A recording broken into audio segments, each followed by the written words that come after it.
সুবহানাল্লাহ। এটি করার কে তৌফিক দিয়েছেন? আল্লাহ তাআলা। তবে আমাদেরকে মনে রাখতে হবে যে কোরআন শরীফ মুখস্থ করার জন্য শুধু তেলাওয়াতের জন্য নাজিল হয় নাই। কোরআন শরীফ নাজিল হয়েছে আমরা যেন তেলাওয়াত করতে পারি, আমরা যেন বুঝতে পারি, আমরা যেন এটার উপরে জীবন গড়তে পারি, সেই জন্য কোরআন নাজিল হয়েছে। তাই নবী করিম সাল্লাল্লাহু আলাইহি সাল্লাম এই কোরআনের দাওয়াত দিয়ে একটি সমাজ তৈরি করেছিলেন এত সুন্দর যে এর থেকে সুন্দর সমাজ পৃথিবীতে আর আসে নাই। সুবহানাল্লাহ বলেন।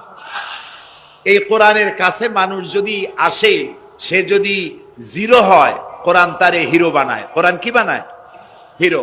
আর কোন হিরো যদি কোরআনের সাথে বেয়াদবি করে, কোরআন তারে কি বানায়? জিরো বানায়। আপনারা হযরত ওমর রাদিয়াল্লাহু তাআলা আনহুকে নিশ্চয়ই চেনেন, দেখছেন তারে? আমরা কেউ দেখি নাই, কিন্তু তার কথা আমরা হাদিসে পড়েছি, ঠিক না ভাই? ইতিহাসে পড়েছি, হাদিসে পড়েছি। তিনি জাহিল ছিলেন, অজ্ঞ ছিলেন, মূর্খ ছিলেন। কতটা জাহিল হলে পরে একজন মানুষ আল্লাহর নবী হত্যা করতে আসতে পারে, চিন্তা করেন যে কত বড় জাহিল ছিলেন। কিছু পার্থিব সুযোগ সুবিধা লাভের জন্য, কিছু টাকা পয়সা উট পাবে, এই লোভের জন্য তিনি আল্লাহ রসুলকে হত্যা করতে এসেছিলেন। কোরআনকে বলা হয় কিমিয়া, মানে পরশ পাথর। কি বলা হয়? পরশ পাথর। পরশ পাথরের খাসিয়াত কি? সেটা হলো এর সাথে যদি লোহা লাগে, লোহা সোনা হয়ে যায়, যদি পাথর লাগে, পাথর ডায়মন্ড হয়ে যায়। সুবহানাল্লাহ, সুবহানাল্লাহ। এই কোরআন হযরত ওমরকে কোথা থেকে কোথায় নিলেন, ইতিহাসের পাতা থেকে আপনাদের শোনাই। হযরত ওমর রাদিয়াল্লাহু তাআলা আনহু তখন মুসলিম জাহানের খলিফা, আমিরুল মুমিনিন, খলিফাতুল মুসলিমিন। সেই সময় হযরত আলী রাদিয়াল্লাহু তাআলা আনহু তিনি স্বপ্নে দেখছেন যেন তিনি রাসূলুল্লাহ সাল্লাল্লাহু আলাইহি সাল্লামের পেছনে ফজরের নামাজ আদায় করছেন। ফজরের নামাজ আদায় করে রাসূলুল্লাহর আদত ছিল এই যে পিছনের দিকে ফিরে বসতেন আর মাসনুন দোয়াগুলি রাসূলুল্লাহ দোয়া পড়তেন। সেই দোয়াগুলি সাহাবীরাও পড়তেন, রাসূলের শেখানো দোয়া। হযরত আলী ওই দোয়াগুলি পড়ে মসজিদ থেকে বেরিয়ে গেছেন। গেটের কাছে গিয়ে দেখেন যে একটা বুড়ি দাঁড়ানো আর হাতে একটা পাত্র ভরা খোরমা।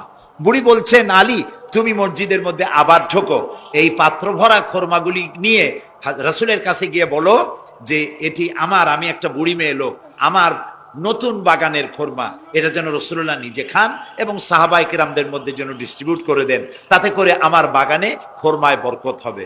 হযরত আলী খোরমার পাত্র নিয়ে ঢুকলেন মসজিদে নববীর মধ্যে। রাসূলুল্লাহকে গিয়ে ঘটনা বললেন। নবী করিম সাল্লাল্লাহু আলাইহি সাল্লাম খোরমার পাত্র হাতে নিয়ে একটা খোরমা হযরত আলীর মুখের মধ্যে দিয়ে দিলেন। হযরত আলী রাসূলের দেওয়া খোরমাটি চিবোচ্ছিলেন। ইত্তাবসারে মসজিদে ফজরের নামাজের আজান হয়ে গেল। আজানে হযরত আলীর ঘুম ভাঙলো, কিন্তু রাসূলের দেওয়া খোরমার স্বাদ হযরত আলীর মুখের মধ্যে তখনও ছিল।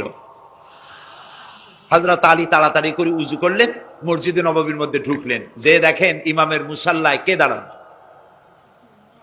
হযরত ওমর দাঁড়ান।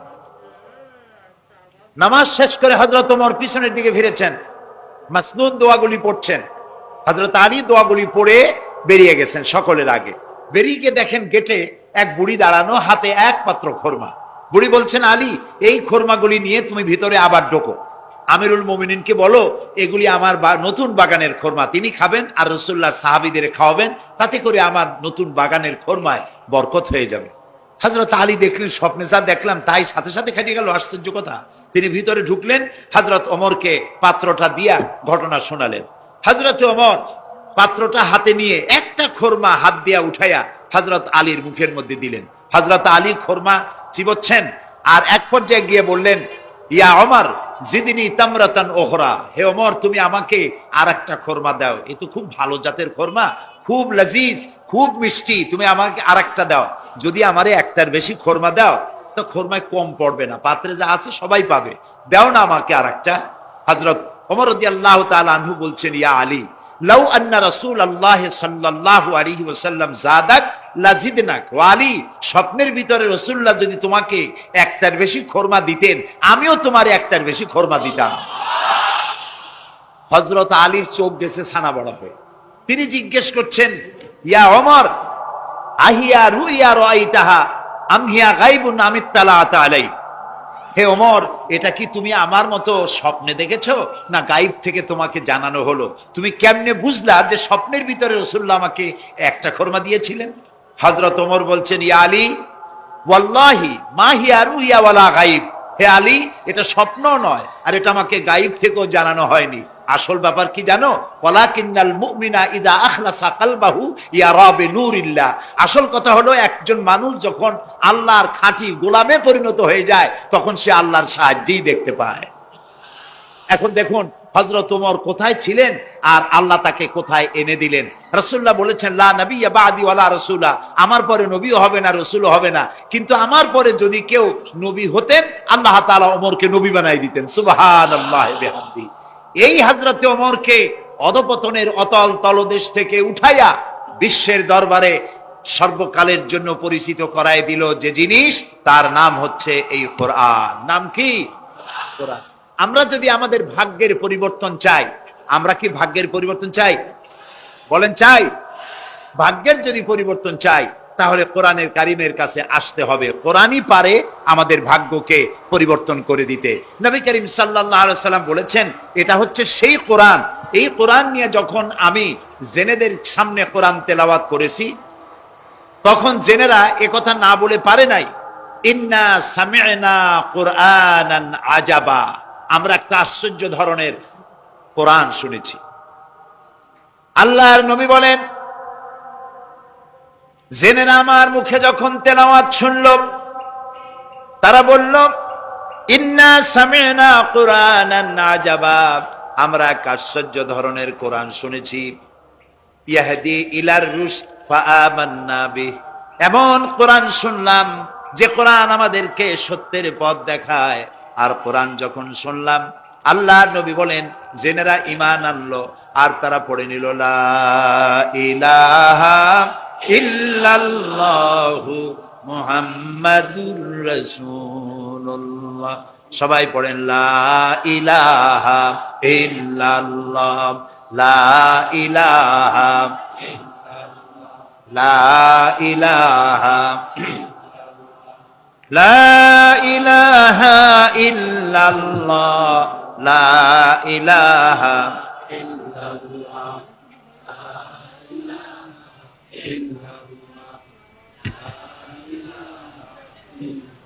লা ইলাহা ইল্লাল্লাহু মুহাম্মাদুর রাসূলুল্লাহ।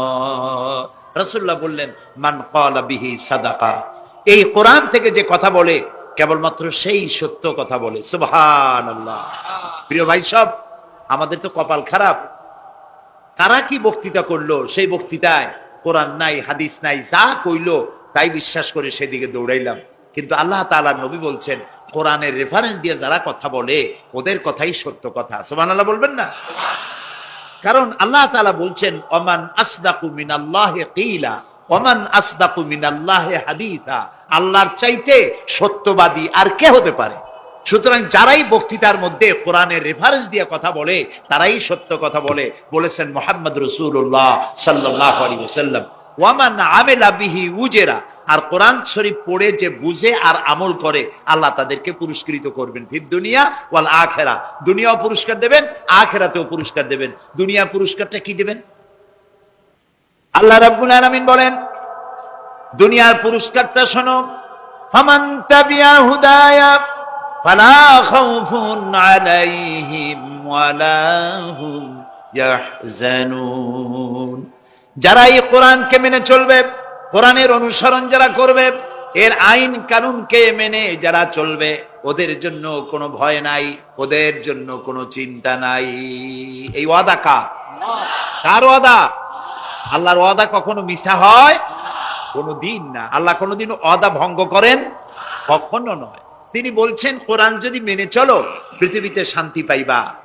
দুই রকমের, একটা হলো পৃথিবীতে তোমাদের কোনো চিন্তা থাকবে না, ভয় থাকবে না। চিন্তা থাকবে না কিসের?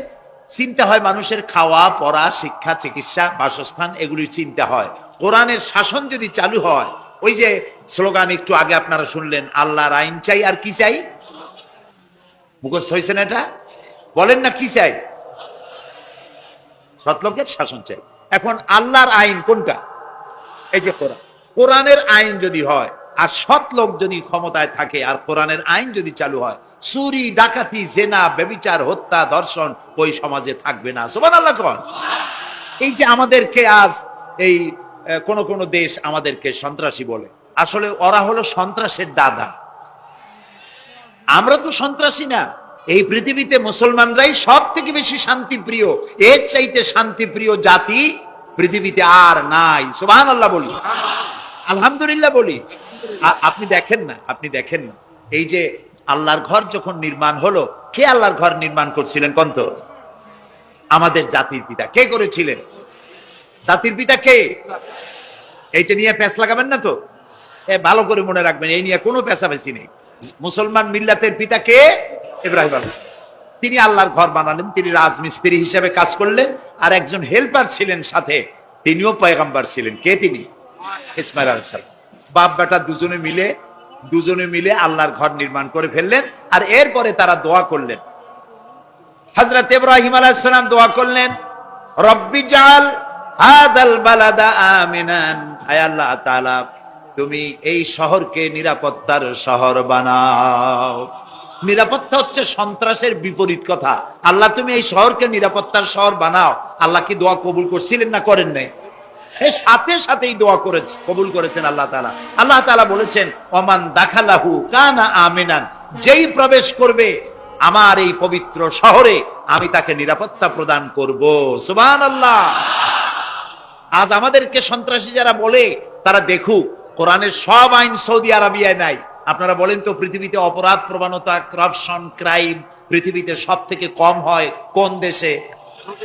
কোন দেশে? কিন্তু কোরআন শরীফের সবটা আইন সেখানে চালু নাই। কিন্তু কিছু আইন চালু আছে, তাতে এত শান্তি, লক্ষ লক্ষ নারী পুরুষ একসাথে ঘোরাফেরা করে, হজের সময় একসাথে মুজদালিফায়, এরকম শামিয়ানা নাই, বিল্ডিং নাই, খোলা মাঠে উন্মুক্ত আকাশের নিচে শুয়ে থাকে, বসে থাকে, হাঁটাচলা করে। ১৫০০ বছরের ইতিহাসে নাই যে কোন নারী সেখান থেকে লাঞ্ছিতা হয়েছে, অপমানিতা হয়েছে। সুবহানাল্লাহ বলবেন না? এটা কোরআন শরীফ। এটা কি? আল্লাহ তাআলা এখানে বলছেন, আওয়ালাম ইয়ারাও আন্না জাআলনা হারামান আমিনান, তোমরা কি দেখতে পাও না যে আমি এই শহরকে কিভাবে নিরাপত্তার শহর বানিয়েছি? যখন পৃথিবীর চতুর্দিকে মারামারি, কাটাকাটি, হত্যা, ধর্ষণ, ছিনতাই সব চলছে গোটা পৃথিবীতে, তখন আমার হারামের দিকে তাকিয়ে দেখো তো কত নিরাপত্তা আমি প্রদান করেছি। সুবহানাল্লাহ। শান্তিপ্রিয়, পৃথিবীতে মুসলমানদের চাইতে শান্তিপ্রিয় আর কোন জাতি নাই, হতে পারে না। আলহামদুলিল্লাহ বলুন। এখন আল্লাহ তাআলা বলছেন যে ফামান তাবিয়া হুদায়া ফালা খাউফুন আলাইহিম ওয়ালা হুম ইয়াহজানুন। প্রিয় ভাই, সব কোরআনের কথা বলতে গেলে রাতের পর রাত লেগে যায়, কারণ এক মহাসমুদ্র। এটা কি? মহাসমুদ্র কোরআন। এই কোরআন আল্লাহ তাআলা আমাদেরকে শুধু তেলাওয়াত করতে পাঠান নাই। আমাদের অভ্যাস হয়েছে যে খালি তেলাওয়াত করি, মুখস্থ করি। দেখেন না, রমজান মাস শেষ হয়ে গেলে পরে বন্ধু বান্ধব, আত্মীয় স্বজন সব এক জায়গায় বসে এক একজন গল্প করে, ভাই আমার পুত্রবধূ 13 খতম, আমার বউ 7 খতম, আমার নাতনি 11 খতম, আর আমি এমনি খতম হয়ে গেছি। প্রিয় ভাই সব, আপনারা বলেন কোরআন শরীফকে এইভাবে শুধু খতম করার জন্য আসছে? আমি কিন্তু আপনাদের কোরআন শরীফ পড়া বা খতম করা নিষেধ করছি না। আমি উদ্দেশ্য বোঝাতে চাচ্ছি, আল্লাহ তাআলা এই কোরআনের জন্য নাজিল করেন নাই যে আমরা জ্বলবো আর পড়বো আর বুঝবো না। আচ্ছা ভাই, একটা বইয়ের নাম কোন তো? পৃথিবীতে একটা বইয়ের নাম আমাকে শুনান যে বইটা মানুষেরা না বুঝে পড়ে। পারবেন বলতে? পারবেন না। এমনকি আপনার ছোট্ট বাচ্চা কেজি 1, কেজি 2, কেজি 3 পড়ে, বা কি জানি করে নার্সারি গ্রুপে পড়ে, তারেও দেখবেন প্রত্যেকটা শব্দ বানান করিয়া অর্থ সহকারে বুঝে পড়ে। বলেন ঠিক কিনা? কিন্তু কপাল পোড়া মুসলমান জাতি একমাত্র মাজলুম কিতাব, আল্লাহর কিতাব কোরআন শরীফ পড়ে, অথচ কিছু বোঝে না। ঠিক কিনা? আমি যদি এখন জিজ্ঞেস করি যে আপনারা কোরআন বুঝে পড়তে পারেন কয়জন, হাত তোলেন। যদি বলি হাত কি কম বেশি উঠবে না কম উঠবে? সেই জন্য হাত উঠাইতে বললাম না। এটা আমাদের জন্য কপাল পোড়ার লক্ষণ। কি পোড়ার লক্ষণ? বিশ্বাস করুন ভাই, কোরআন শরীফ তাবিজ লেখার জন্য আসে নাই, কোরআন শরীফ ঝুলে ঝুলে আপনি পড়বেন এই জন্য আসে নাই। কোরআন আসছে তেলাওয়াত করবেন, বুঝবেন, আমল করবেন। হাদিস শরীফে এসেছে কোন কোন সাহাবীর এক একটা সূরা শেষ করতে বছরের পর বছর চলে যেত। কারণ কি? কারণ হলো তারা এক একটা আয়াত পড়তেন, বুঝতেন, বাস্তব জীবনে আমল করতেন, আরেকটা পড়তেন, বুঝতেন, আমল করতেন, তারপরে আবার আর একটা পড়তেন, আমল করতেন। এভাবে করে সাহাবীরা কোরআন পড়তেন, বুঝতেন, আমল করতেন। ফলে এই সাহাবীরা যখন বিয়ে শাদী করতেন, সাহাবীরা যখন ব্যবসা বাণিজ্য করতেন, সাহাবীরা যখন কেনা বেচা করতেন, পারিবারিক জীবন যাপন করতেন, হাঁটাচলা করতেন, তখন মানুষেরা বুঝতে পারত, অনুভব করতে পারত যেন জীবন্ত কোরআন শরীফ চলাফেরা করছে। কোরআন যাদের কাছে, তাদের আমলের মধ্যে পরিবর্তন আসতে হবে। তো এরকম একটা বৈপ্লবিক কিতাব যাদের পরে ওই ধান্দাবাজি তাবিজের কোনায় কোনায় লেখে ইয়া জিব্রাইল, ইয়া মিকাইল, ইয়া ইসরাফিল, ইয়া আজরাইল, উপরে লেখে ইয়া বদুহ, নিচে লেখে ইয়া বদুহ। আমি একজন তাবিজ লেখককে জিজ্ঞেস করলাম, ভাই ইয়া আজরাইল ইয়া মিকাইল তো বুঝলাম, ইয়া বদুহ কি? কয়েছে হুজুর আমি নিজেও বুঝি না বদুহ কি। এই হলো তাবিজ।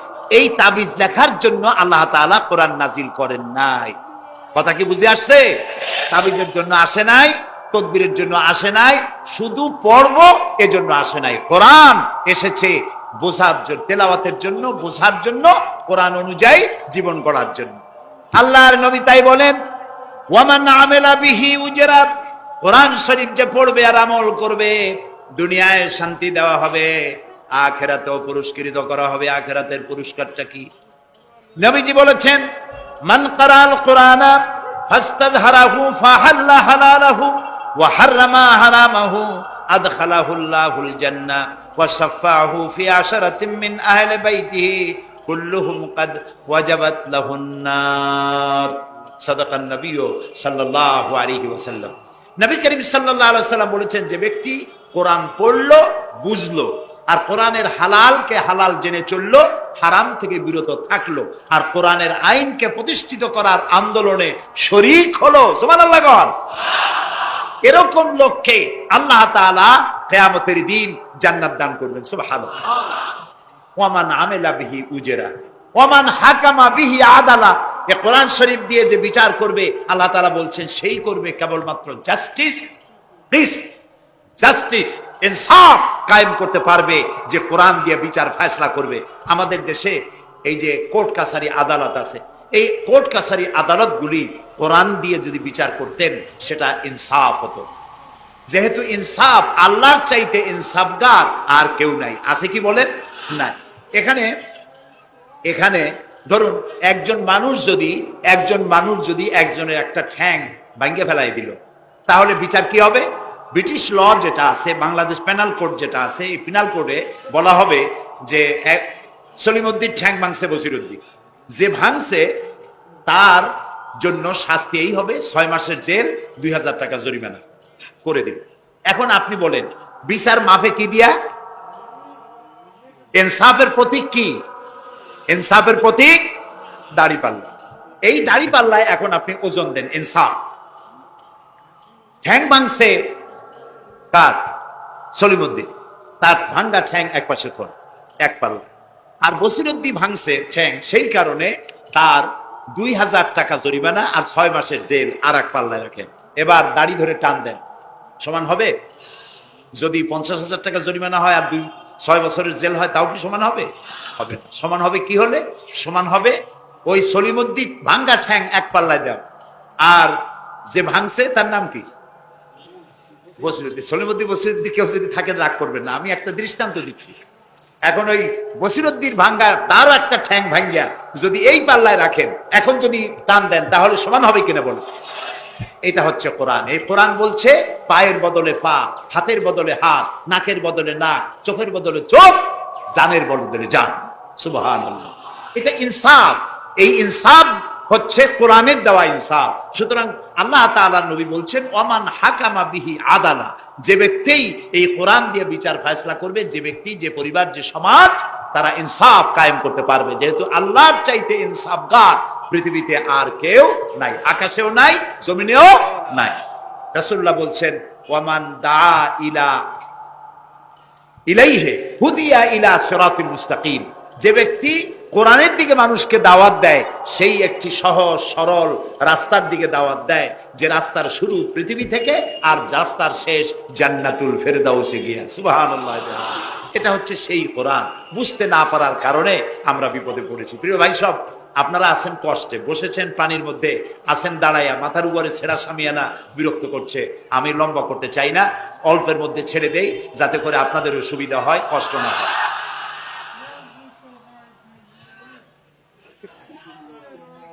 আমি না, তবুও আমি খুব লম্বা করব না, অল্পতে আমরা যাতে বুঝতে পারি এরকম একটু কথা আমি বলতে চাই, একটু বলি। এবং সেইটা বলবো, হ্যাঁ সেইটাই বলবো যেটা আপনারা শুনতে চান, সেইটাই বলবো যেটা শুরু করেছিলেন আমাদের রফিকুল ইসলাম খান ভাই, মহানগরীর সেক্রেটারি জনাব রফিকুল ইসলাম খান। আল্লাহ তাআলা ওনার প্রতি রহম করুন, আমরা বলি আমিন। এবং আমার বক্তৃতার পরে আমরা আমাদের সম্মানিত অ্যাসিস্ট্যান্ট সেক্রেটারি জেনারেলের কিছু কথা আমরা শুনবো ইনশাআল্লাহ। তো আমি ওই আয়াতটা দিয়েই কথা বলি। আল্লাহ তাআলা বলছেন, ইয়া আইয়ুহাল্লাযীনা আমানু হাল আদুল্লুকুম আলা তিজারাতিন তুনজিকুম মিন আযাবিন আলীম تؤمنون بالله ورسوله وتجاهدون في سبيل الله بأموالكم وأنفسكم ذلكم خير لكم إن كنتم تعلمون। হে বিশ্বাসীরা, তোমরা যারা ঈমান এনেছো শোনো, হাল আদুল্লুকুম আলা তিজারাতিন, আমি কি তোমাদেরকে এমন একটি ব্যবসার কথা বলবো না যে ব্যবসায় তোমাদেরকে জাহান্নামের কঠিন শাস্তি থেকে তোমাদেরকে রক্ষা করবে? এমন একটি ব্যবসার কথা বলবো না? তার মানে অবশ্যই এরকম একটা ব্যবসার কথা আমি তোমাদের বলবো যে ব্যবসা তোমাদেরকে জাহান্নামের কঠিন শাস্তি থেকে বাঁচায় দেবে। সুবহানাল্লাহ বলি। জাহান্নাম থেকে বাঁচাবার জন্য ব্যবসা শিখাচ্ছেন কে?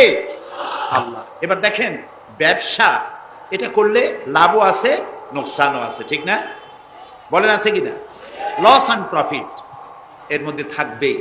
কিন্তু আল্লাহ রাব্বুল আলামিন বলেন, আমার সঙ্গে যে ব্যবসা করবে ওই ব্যবসাটা হচ্ছে তিজারাতান লান তাবুর। আমার সাথে যে ব্যবসাটা করবা এই ব্যবসায় কোনো নোকসান নাই, শুধু লাভ লাভ আর লাভ। কে বলতেছেন এরকম একটা ব্যবসা করবেন? আমি জানি আমরা লাভের ব্যাপারে খুব আছি, নোকসানে আমরা কেউ নাই। মানুষ লেখাপড়া জানুক আর না জানুক, লাভ যেখানে সেখানে মানুষ ছাপ দেয় তাড়াতাড়ি। ওই যে বলে না যে এই হিসাব না জানলে কি হবে, কম দিলে টের পায়। আমরা লাভ খুব ভালোই বুঝি, এই জন্য এটা কোরআনও নয় হাদিসও নয়, একটু রূপক কথা। এক ব্যবসায়ী নেকে কিয়ামতের দিন হাজির করা হবে, ফেরেশতা তাকে বলবে যে আল্লাহর বান্দা, তোমার পাপ আর পুণ্য, ন্যাক আর বদ এই দুটি সমান সমান হয়ে গেছে, 50-50। এখন কোন জায়গায় যাবা? কবে বেহেশতে যাবা না দোজখে যাবা? ব্যবসায়ী লোকটা কিছু জানে না, সে কয় যে ফেরেশতা ভাই, আমি তো দোজখও চিনি না, বেহেশতেও চিনি না, সারা জীবন ব্যবসা করছি, যে জায়গায় গেলে আমার 2 টাকা লাভ হয় ওইখানে আমার পাঠাবো।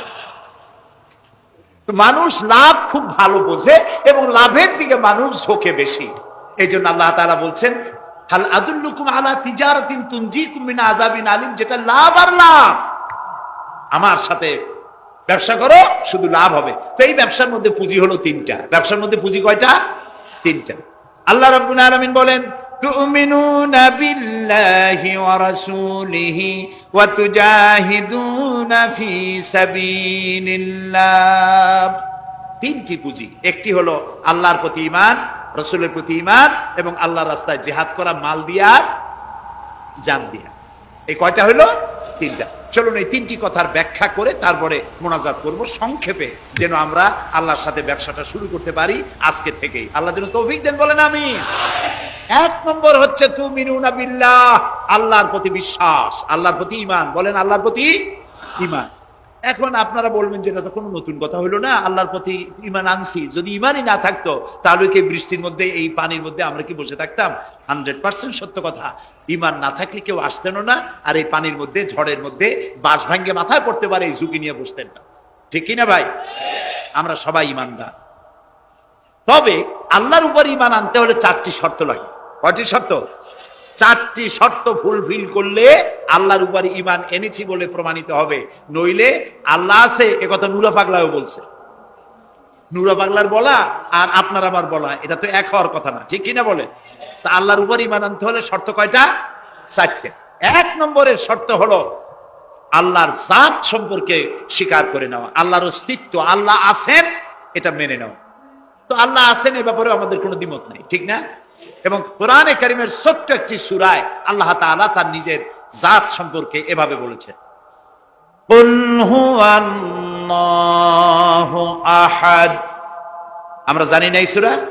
পড়েন, কুল হুয়াল্লাহু আহাদ আল্লাহুস সামাদ লাম ইয়ালিদ ওয়া লাম ইউলাদ ওয়া লাম ইয়াকুন লাহু কুফুয়ান আহাদ।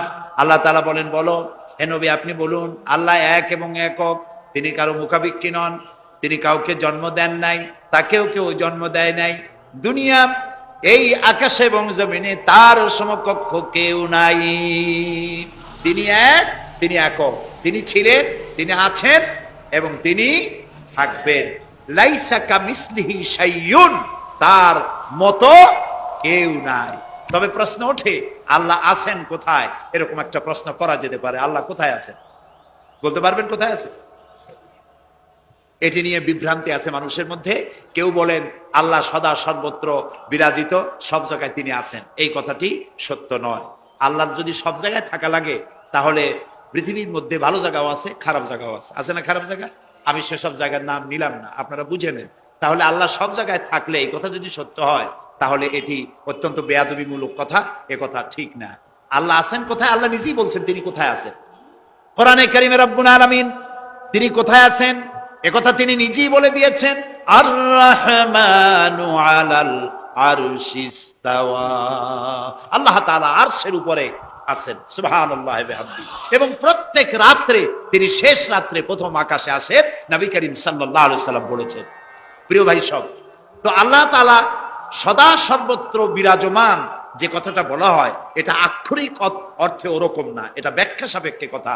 আল্লাহ সদা সর্বত্র সব জায়গা সম্পর্কে ওয়াকিফাল, তিনি সব জানেন, সব দেখেন। তিনি সামিউন, তিনি বাসিরুন, তিনি দেখতে পান, তিনি শুনতে পান।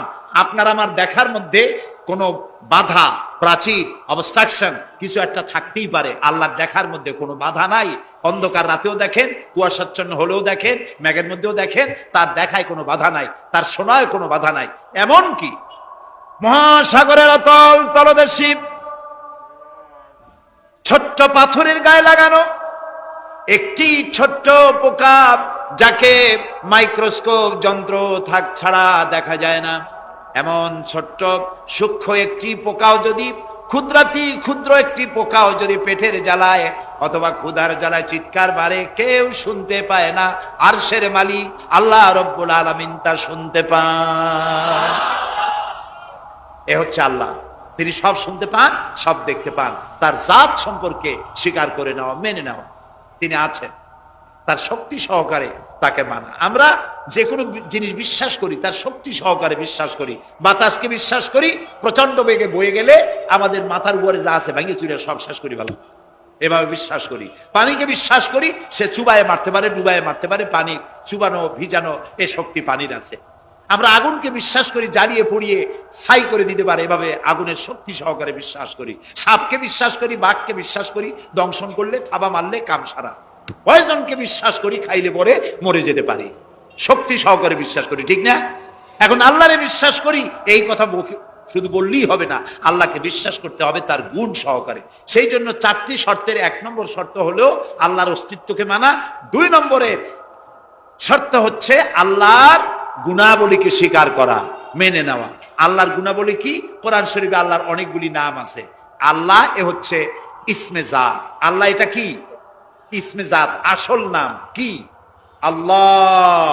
বলেন সবাই আল্লাহ নয়, কিন্তু আল্লাহ এটা অশুদ্ধ, বলার সময় মুখটা গোল হয়ে যাবে। আল্লাহ বলেন সবাই আল্লাহ। কি মধুর নাম, সুবহানাল্লাহ, সুবহানাল্লাহ। আল্লাহ নিজেই বলেছেন ওয়ালাহুল আসমাউল হুসনা, আল্লাহ রয়েছে সুন্দর সুন্দর নাম। 99টি নামের কথা কোরআনে কারিমে আল্লাহ তাআলা নিজেই বলেছেন, সুবহানাল্লাহ। এখন ওই নামগুলিকে বলা হয় সিফাতি নাম, অর্থাৎ গুণবাচক নাম। এই গুণ সহকারে তাকে স্বীকার করতে হবে। তিনি রাজ্জাক, খেতে দেওয়ার মালিক কে? আল্লাহ। তিনি রব, সৃষ্টি করেন, তিনি খালেক, তিনি স্রষ্টা, তিনি রব, তিনি প্রতিপালনকারী, তিনি রহমান, তিনি দয়ালু, তিনি রহিম, তিনি রহমান, তিনি দাতা, রহিম, তিনি দয়ালু। অর্থাৎ প্রত্যেকটা নামের এক একটা শব্দ অর্থ আছে এবং সেই অর্থ সহকারে বিশ্বাস করতে হবে তাকে। এই বিশ্বাস যদি আমরা করতে পারি তাহলে শিরক থেকে আমরা বাঁচতে পারবো। সুবহানাল্লাহ বলেন। আচ্ছা বলেন তো, সন্তান দেওয়ার মালিককে, সন্তান না দেওয়ার মালিককে, হায়াতের মালিককে, মওতের মালিককে, খেতে দেওয়ার মালিককে, কষ্ট দেওয়ার মালিককে, কষ্ট থেকে বাঁচাবার মালিককে, সবকিছুর মালিককে, এইভাবে আমরা কি বিশ্বাস করি? না, সবাই করি না। যারা বলেছেন আমিও বিশ্বাস করি, হ্যাঁ বিশ্বাস আমাদের থাকতে পারে, কিন্তু অনেক লোক আছে এভাবে বিশ্বাস করে না বলেই বিবাহ করেছে, সন্তান হয় না। তখন শাহ আলী বাগদাদি রহমতুল্লাহ আলাইহির মাজারে গিয়া সেখানে বসে তার ওই মাজারের কাছে গিয়ে চাইলো আমারে সন্তান দাও, খাজা বাবার সন্তান দাও।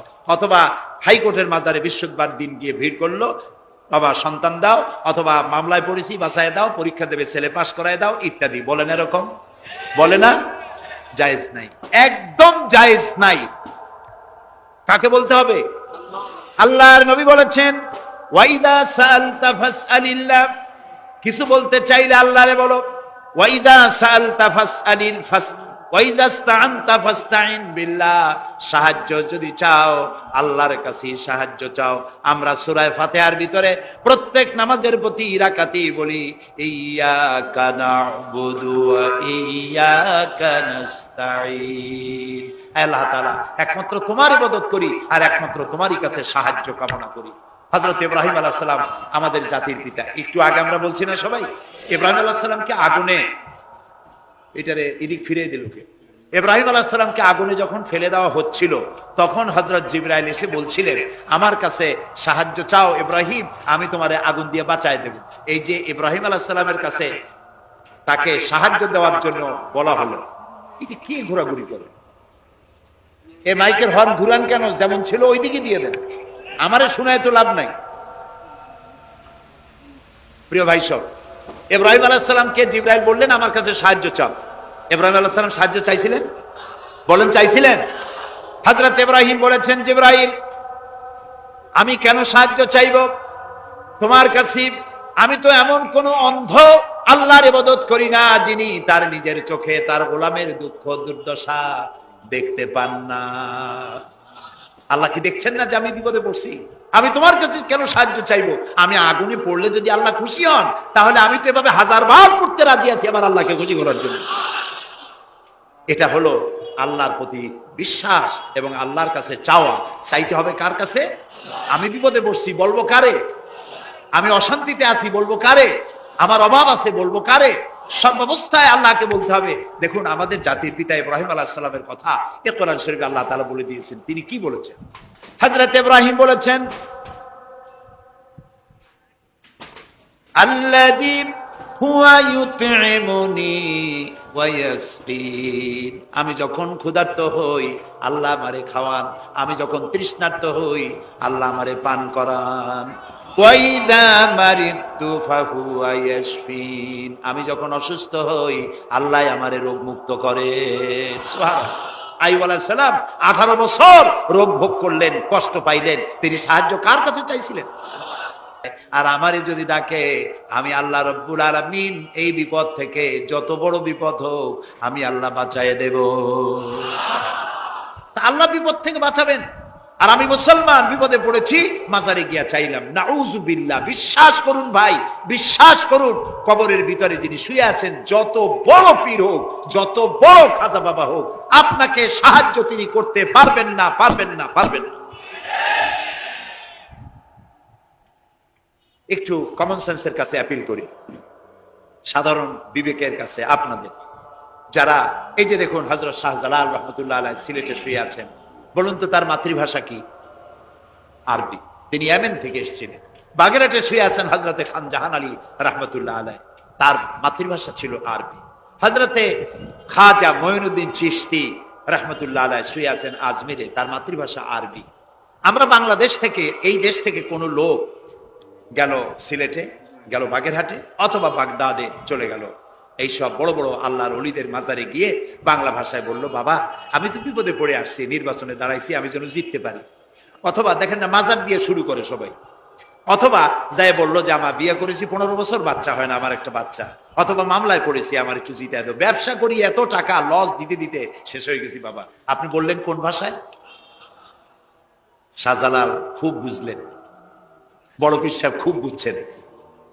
তাহলে আপনার 1 নম্বর ফায়ার মিস হয়ে গেল, মিস ফায়ার। আচ্ছা, 2 নম্বর কথা হলো, যার কাছে আপনি চাইলেন তিনি ওখানে ঘুমন্ত আছেন না চেতনা আছেন, এ ব্যাপারে আপনার কোনো গ্যারান্টি আছে, নিশ্চয়তা আছে? আপনি যখন দোয়া করতেছিলেন তখন উনি চেতনা না ঘুমে? যদি ঘুমায় থাকেন তাহলে 2 নম্বর মিস ফায়ার। আপনি যা চিল্লাইলেন উনি কিছুই শুনলো না। 3 নম্বরে, কবরে যে শাহজালাল রহমতুল্লাহ আলাইহি অথবা মঈনুদ্দিন চিশতি রহমতুল্লাহ আলাইহি, আল্লাহর ওলিরা, যত বড় বড় ওলি আল্লাহ আছেন যার কাছে আপনি বিশ্বাস করেন ওলি হিসেবে, উনি যে কবরে আছেন তার নিশ্চয়তা কোথায়? কবরে তো নাও থাকতে পারে, কারণ আল্লাহ তাআলার 2টা জায়গা আছে করা। বিদেহী আত্মা, এই দেহ থেকে আত্মা যখন সরে যায়, আল্লাহ যখন নিয়ে যান, দেহটার তো কোনো দাম নাই, এটা হচ্ছে নশ্বর, আত্মা হচ্ছে অবিনশ্বর। এই দেহটা মাটির সাথে পচে যাবে, গলে যাবে, কোরআন শরীফে বহুবার বলা হয়েছে। তো আল্লাহ তাআলার 2টা মেহমানখানা আছে, একটা হলো সিজ্জিন আর একটা নাম বলেন ইল্লিন। 2টা মেহমানখানা। যেমন এই পৃথিবীতেও মেহমানখানা 2 রকম হয়। সরকারের 2 রকম মেহমানখানা। চোর, ডাকাত, খুনি, বদমাস এগুলি যদি গ্রেফতার হয় তাহলে ওরা খাবে কি? ওদের তো শ্বশুর বাড়ি দিয়ে অথবা বাপের বাড়ি দিয়ে ভাত খাবার দেওয়া হবে না, গভর্নমেন্টের মেহমান হয়ে গেছে। কাজী এদের জন্য মেহমানখানা গভর্নমেন্টের একটা আছে, সরকারি মেহমানখানা। ওইটা কোনটা কোন তো? ও, তাও আপনারা চেনেন। আরেকটা মেহমানখানা হচ্ছে ভিআইপিদের জন্য, যারা ভেরি ইম্পর্টেন্ট পার্সন অথবা ভেরি ভেরি ইম্পর্টেন্ট পার্সন যারা, তাদের জন্য, অর্থাৎ প্রেসিডেন্ট, প্রধানমন্ত্রী, মন্ত্রী, এমপি, সচিব, ওনারা যখন বাংলাদেশের কোনো জায়গায় বেড়াতে যান তখন সরকারি মেহমানখানা ওনাদের জন্য থাকে। ওইটার নাম কি? সার্কিট হাউস, ডাক বাংলা ইত্যাদি, রেস্ট হাউস, এগুলি তার জন্য থাকে। তো পৃথিবীর মানুষের জন্য শ্রেণীভেদে যদি এ ধরনের মেহমানখানা থাকে, তো যারা নাকি দুনিয়া থেকে মারা যাবে ওদের জন্য আল্লাহর মেহমানখানা থাকতে নাই? আছে, এবং সেটা আগেই বলেছি। যারা জাহান্নামে যাবে ওদেরকে রাখা হবে সিজ্জিন নামক একটা মেহমানখানা আছে, ওখানে তারা থাকবে। আর যাদেরকে আল্লাহ জান্নাতে নিবেন, তো বিচারের আগে তো জান্নাতে নিবেন না, তাদেরকে ইল্লিন নামক সার্কিট হাউস জাতীয়, এই জাতীয় একটা ভালো জায়গায় আল্লাহ তাআলা তাদের রাখবেন। তাহলে আপনি যে কবরের কাছে যায় চাইলেন, হয় ঘুমায় আছে, আপনার ভাষা বুঝলো না, আর কবরে থাকলেও ঘুমে আছে নাকি তাও আপনি জানেন না, আর কবরে নাই এটাও হতে পারে যে আল্লাহ তাআলা অন্য কোথাও তাকে নিয়ে রেখেছেন। কাজেই 3টা জিনিসই আপনার পথের ভাড়া নষ্ট, পরিশ্রম নষ্ট, আর 3টা ফায়ার করছিলেন, 3টা ফায়ার মিস হয়ে গেল। তাহলে হবে এমন সত্তার কাছে, কোন পীর নয়, বুজুর্গ নয়, খাজা বাবা নয়, চাইতে হবে এমন সত্তার কাছে যিনি কখনো ঘুমান না, যিনি বাংলাও বোঝেন, ইংরেজিও বোঝেন, আরবিও বোঝে, উর্দুও বোঝে, সকল ভাষা যিনি সৃষ্টি করেছেন, সেরকম কেউ কি আছেন? আছেন? কি নাম তা? 1 আঙ্গুল আকাশের দিকে উঁচু করে বলেন, নাম কি? আরো জোরে বলেন, আবারও বলেন, সুবহানাল্লাহ, আলহামদুলিল্লাহ।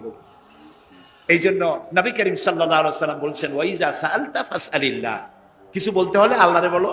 ওয়াইজা ইসতাআনতা, সুয়াল করলে আল্লাহরে বলো। ওয়াইজা ইসতাআনতা ফাসতাইন বিল্লাহ, আর যদি সাহায্যের প্রয়োজন হয় কোনো ব্যাপারে, যে কোনো ব্যাপারে সাহায্যের প্রয়োজন, আল্লাহর কাছে চাও।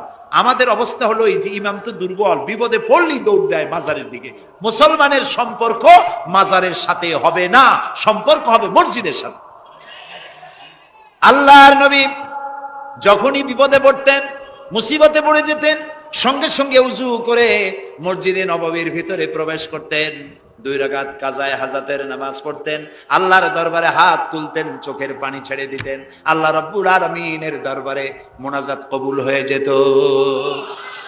নবীজি আমাদেরকে উপদেশ দিয়েছেন, বিপদে যদি বড় মুসিবতে যদি পড়ে যাও, উজু করো, মসজিদের ভিতরে ঢুকে যাও, কাজায়ে হাজাতের নামাজ পড়ো, আর সেজদায় পড়ে চোখের পানি দিয়া, গাল ভিজানো নয়, চোখের পানি দিয়া যায় নামাজ ভিজিয়ে দাও, আর আল্লাহর কাছে প্রার্থনা করো, কাঁদতে থাকো।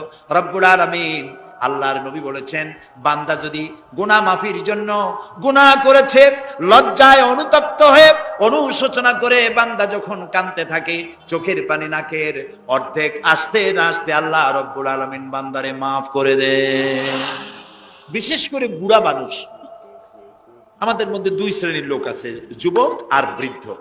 মাহফিলগুলিতে আল্লাহর মেহেরবানি যুবকেরা অনেক বেশি আসে, আলহামদুলিল্লাহ বলুন। এরকম আসতে করলেন কেন? আপনি তাকায় দেখেন, ডানে বায় তাকান, ডানে বায় তাকান, দাড়ি পাকা কয়জন আছে দেখেন। 2%, 3% or 5% দাড়ি পাকা হতে পারে, 95% যুবক আর যুবক। সুবহানাল্লাহ, আলহামদুলিল্লাহ।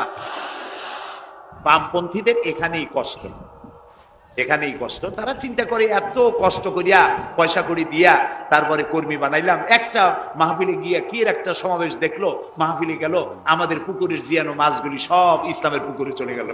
এটা তাদের জন্য হেভি লস। আসলে ওরা ধরে রাখতে পারবে না, ঠেকাইতে পারবে না, গায়ে তো মুসলমানের রক্ত। রক্ত কার? এসব যুবকেরা একটা মুসলিম মায়ের পেটে জন্মগ্রহণ করেছে, একটা মুসলিম পিতার জন্মে আসছে। আর রাসূলুল্লাহ যুবকদের ব্যাপারে যে কত কথা বলেছেন, সুবহানাল্লাহ বলো। আগেই রাসূলুল্লাহ বলেছেন কিয়ামতের দিন আল্লাহর আরশের ছায়া ছাড়া কোনো ছায়া থাকবে না, প্রচন্ড রৌদ্র হবে, জমিনটা তামার মতো হয়ে যাবে। ইন্না লিল্লাহি ওয়া ইন্না ইলাইহি রাজিউন। সেই জায়গায় আরশের নিচে 7 শ্রেণীর লোকদেরকে আল্লাহ তাআলা জায়গা দেবেন। কয় শ্রেণী? ওর মধ্যে এক শ্রেণী হচ্ছে শাবুন নাশা ফি ইবাদাতিল্লাহ, ওই সব যুবক যারা রাত কাটিয়েছে আল্লাহর ইবাদতের মধ্য দিয়ে। সুবহানাল্লাহ। যুবকদের ইবাদতে আল্লাহ তাআলা বেশি খুশি হন, বেশি খুশি হন। কারণ হলো এই যে মসজিদের ইমাম সাহেব অথবা প্রাইমারি স্কুলের মাস্টার যদি বলে যে আমি ঘুষ খাই না, এই কথার কোনো দাম আছে? আপনি প্রাইমারি স্কুলের মাস্টার, আপনি মসজিদের ইমাম, আপনার ঘুষ দেবে কেটা? ঘুষ খাই না বললে তো হবে না। কোন মন্ত্রী যদি বলে, এসপি যদি বলে, দারোগা যদি বলে ঘুষ খাই না, 1000 বার দাম আছে, ঠিক না ভাই? এখন একজন বুড়া যদি বলে যে প্রত্যেক রাত্রে আমি তাহাজ্জুদ পড়ি, আপনি তো পড়বেনই, কারণ আপনার তো ঘুম আসে না। কাশিতে এমন পাওয়া পাইছে, চোরবাড়ির কাছে আসতে পারে না রাতের বেলায়, খালি কাশা, জম্মের কাশা। আর যুবকের তো তামাম দুনিয়ার ঘুম আইসে টাইসে ধরে। সেই যুবক সে যদি এই ঘুমকে দুহাতে ঠেলে দিয়ে যদি মধ্যরাতের পরে, রাতের 2/3 পরে যদি নামাজে দাঁড়ায় যায়, আল্লাহ রাব্বুল আলামিন খুশি হয়ে যান। সুবহানাল্লাহ বলো। এই যুবকদের সম্পর্কে রাসূলুল্লাহ কি সুন্দর কথা বলেছেন। রাসূলুল্লাহ বলেছেন, উসিকুম বিশ-শাবাবে খায়রা ফাইন্নাহুম আরাক্কু আফইদা লাকাদ বাসানি আল্লাহু বিল হানিফিয়্যাতি সামহা ফাখালাফানি আশ-শুয়ুখ ওয়া হালাফানি আশ-শাবাব। সাদাকান নবী সাল্লাল্লাহু আলাইহি ওয়াসাল্লাম। নবী করিম সাল্লাল্লাহু আলাইহি ওয়াসাল্লাম বলেছেন, আমি তোমাদেরকে উপদেশ দিচ্ছি, তোমরা যুবকদের ব্যাপারে কল্যাণকামী হবে। সুবহানাল্লাহ বলেন। কারণ যুবকদের দিল নরম, আর আল্লাহ তাআলা আমাকে এই পৃথিবীতে উদারতা সহকারে দিন প্রতিষ্ঠার কাজে আমাকে পাঠিয়েছেন। আর এই পৃথিবীতে আমার আল্লাহর দেওয়া ইসলাম প্রতিষ্ঠা করার কাজে আমার বিরোধিতা করেছে বুড়োরা, আর সহযোগিতা করেছে যুবকেরা। দেখেন না রাসূলুল্লাহর সাথে বিরোধিতা কারা করলো? তাদের বয়স কত? আবু জাহেল, আবু লাহাব, উতবা, সাইবা, মুগিরা, ওলীদ, আবু সুফিয়ান, কুষ্টি সুদ্দা, সকলের বয়স ছিল 40-এর ওপরে। আর যারা ঈমান আনলো সর্বপ্রথম, তাদের বয়সগুলি রাসূলুল্লাহকে যারা সাহায্য করলেন, হযরতে জুবাইর ইবনুল আওয়াম, আব্দুর রহমান বিন আউফ ইসলাম কবুল করলেন, বয়স তখন 17 বছর। হযরতে আবু বকর ইসলাম কবুল করলেন, বয়স তখন 37 বছর। হযরত ওমর রাদিয়াল্লাহু তাআলা ইসলাম কবুল করলেন, বয়স তখন 26 বছর। হযরত আলী যখন ইসলাম কবুল করেছেন, বয়স তখন মাত্র 8.5 বছর। সব তরুণেরা, যুবকেরা ইসলামের জন্য রক্ত দিয়েছে, যুবকদের রক্তের উপর ইসলাম প্রতিষ্ঠিত হয়েছে। সুবহানাল্লাহ। সেই জন্য এই যৌবনকালে ইবাদতের মূল্য সর্বাধিক। আর বুড়োরাও যখন আল্লাহর দরবারে হাত তোলে, যারা বুড়ো আছেন, আমার বয়সে যারা এসে গেছেন বা আমার থেকে যাদের বয়স বেশি, আপনারা অসন্তুষ্ট হচ্ছেন না তো যে যুবকদের এত কইলাম আর আমরা কিছু পাইলাম না, এরকম বলবেন নাকি? এক বুড়ি এসে রাসূলুল্লাহকে বলছিলেন যে, রাসূল আমার জন্য দোয়া করেন, আমি যেন জান্নাতে যাইতে পারি। রাসূলুল্লাহ বলছেন, বুড়ি তো জান্নাতে যাবে না, বুড়ি জান্নাতে যাবে না, বুড়ি তো কান্দে শেষ। রাসূলুল্লাহ বলতেছেন জান্নাতে যাবে না, রাসূলুল্লাহ বলছেন বুড়ি কান্দো না, তুমি যখন জান্নাতে যাবা একেবারে যুবতী হয়ে যাবে, তখন তুমি বুড়ি থাকবে না। সুবহানাল্লাহ। সুতরাং বুড়ো মানুষের মন খারাপ করার কারণ নাই, ওই যৌবন কালটা আমরা সবাই পার করে এসেছি, সুবহানাল্লাহ। সেটা যদি ভালো কাজে করে থাকি আল্লাহর কাছে পুরস্কার পাবো, আর যদি অন্যায় করে থাকি সেজন্য আল্লাহর কাছে বিনীতভাবে ক্ষমা চাই। আল্লাহ আমাদের মাফ করুন, বলি আমিন, সবাই বলি আমিন। যুবক ভাইরা আর বৃদ্ধদেরকে এখন আরেকটি কথা বলতে চাই, সেটা হলো বুড়োরা যদি আল্লাহর কাছে যখন হাত তোলে, আল্লাহ তাআলা বলেছেন, হে রাসূল, ইসলামের মধ্যে থেকে যে চুল দাড়ি পাকাইছে, ইসলামের মধ্যে থেকে দাড়ি চুল পাকায় ফেলেছে, এই অবস্থায় আমার কাছে যদি হাত তোলে আর কাঁদতে থাকে, এই বুড়োটারে আমি খালি হাতে ফেরত দিতে আমার শরম করে। আমি কেমনে বুড়োটারে খালি হাতে ফিরাই? একবার হযরত ওমর রাদিয়াল্লাহু তাআলা আনহু নবী করিম সাল্লাল্লাহু আলাইহি ওয়াসাল্লামের ঘরে প্রবেশ করে দেখছেন তিনি কাঁদছেন।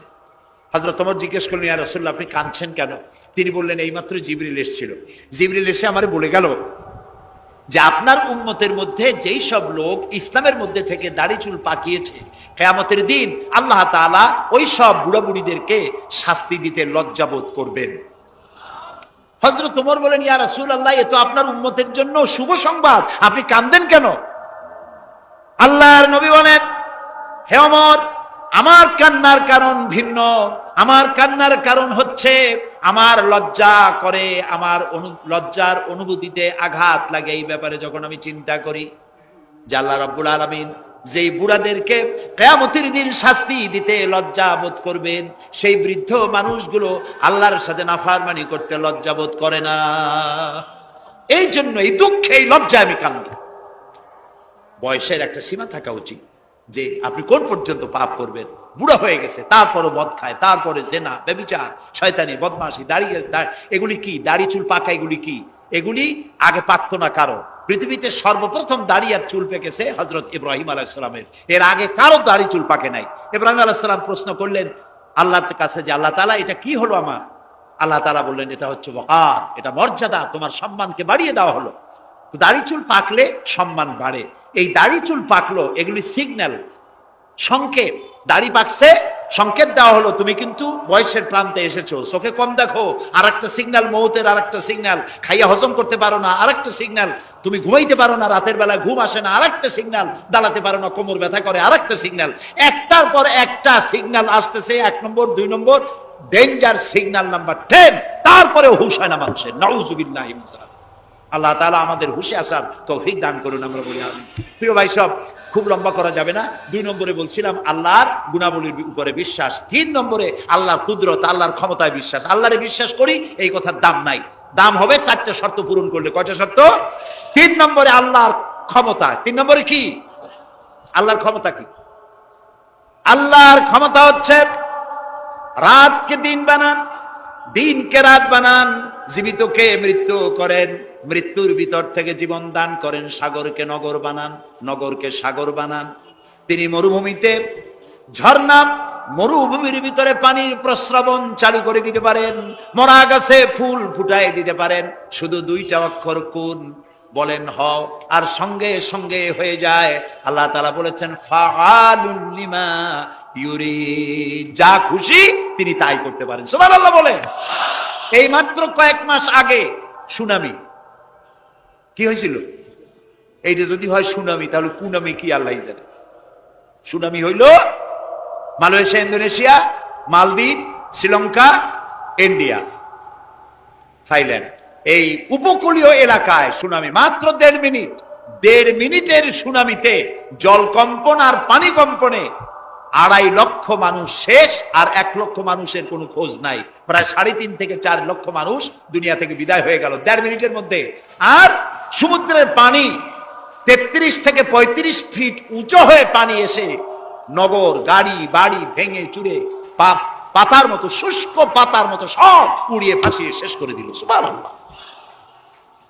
আবহাওয়াবিদরা বলেছেন, বিজ্ঞানীরা বলেছেন, এটা নাকি ভারত মহাসাগরের অতল তলদেশে যেখানে মাটি, ওই মাটিরও কয়েক কিলোমিটার নিচে ফাটল ধরেছে। সেই ফাটল ধরে কি দিকে করিয়া জমিনে কম্পন লাগলো, পানিতেও কম্পন লাগলো। আমাদের এই যে ঢাকায় সকালবেলায় যারা মর্নিং ওয়াক যারা করেন, রমনা লেকের পাশ দিয়ে হাঁটতেছে, হঠাৎ পিছনে পানি মারছে, দেখে যে সকলের পিছনে পানি মারে কে, তাকায় দেখে রমনা লেকের পানি উথাল পাথাল খেয়ে গেছে। ভূত না জেন জুতা মুতা ফালাই ধুয়ে দিছে দৌড়।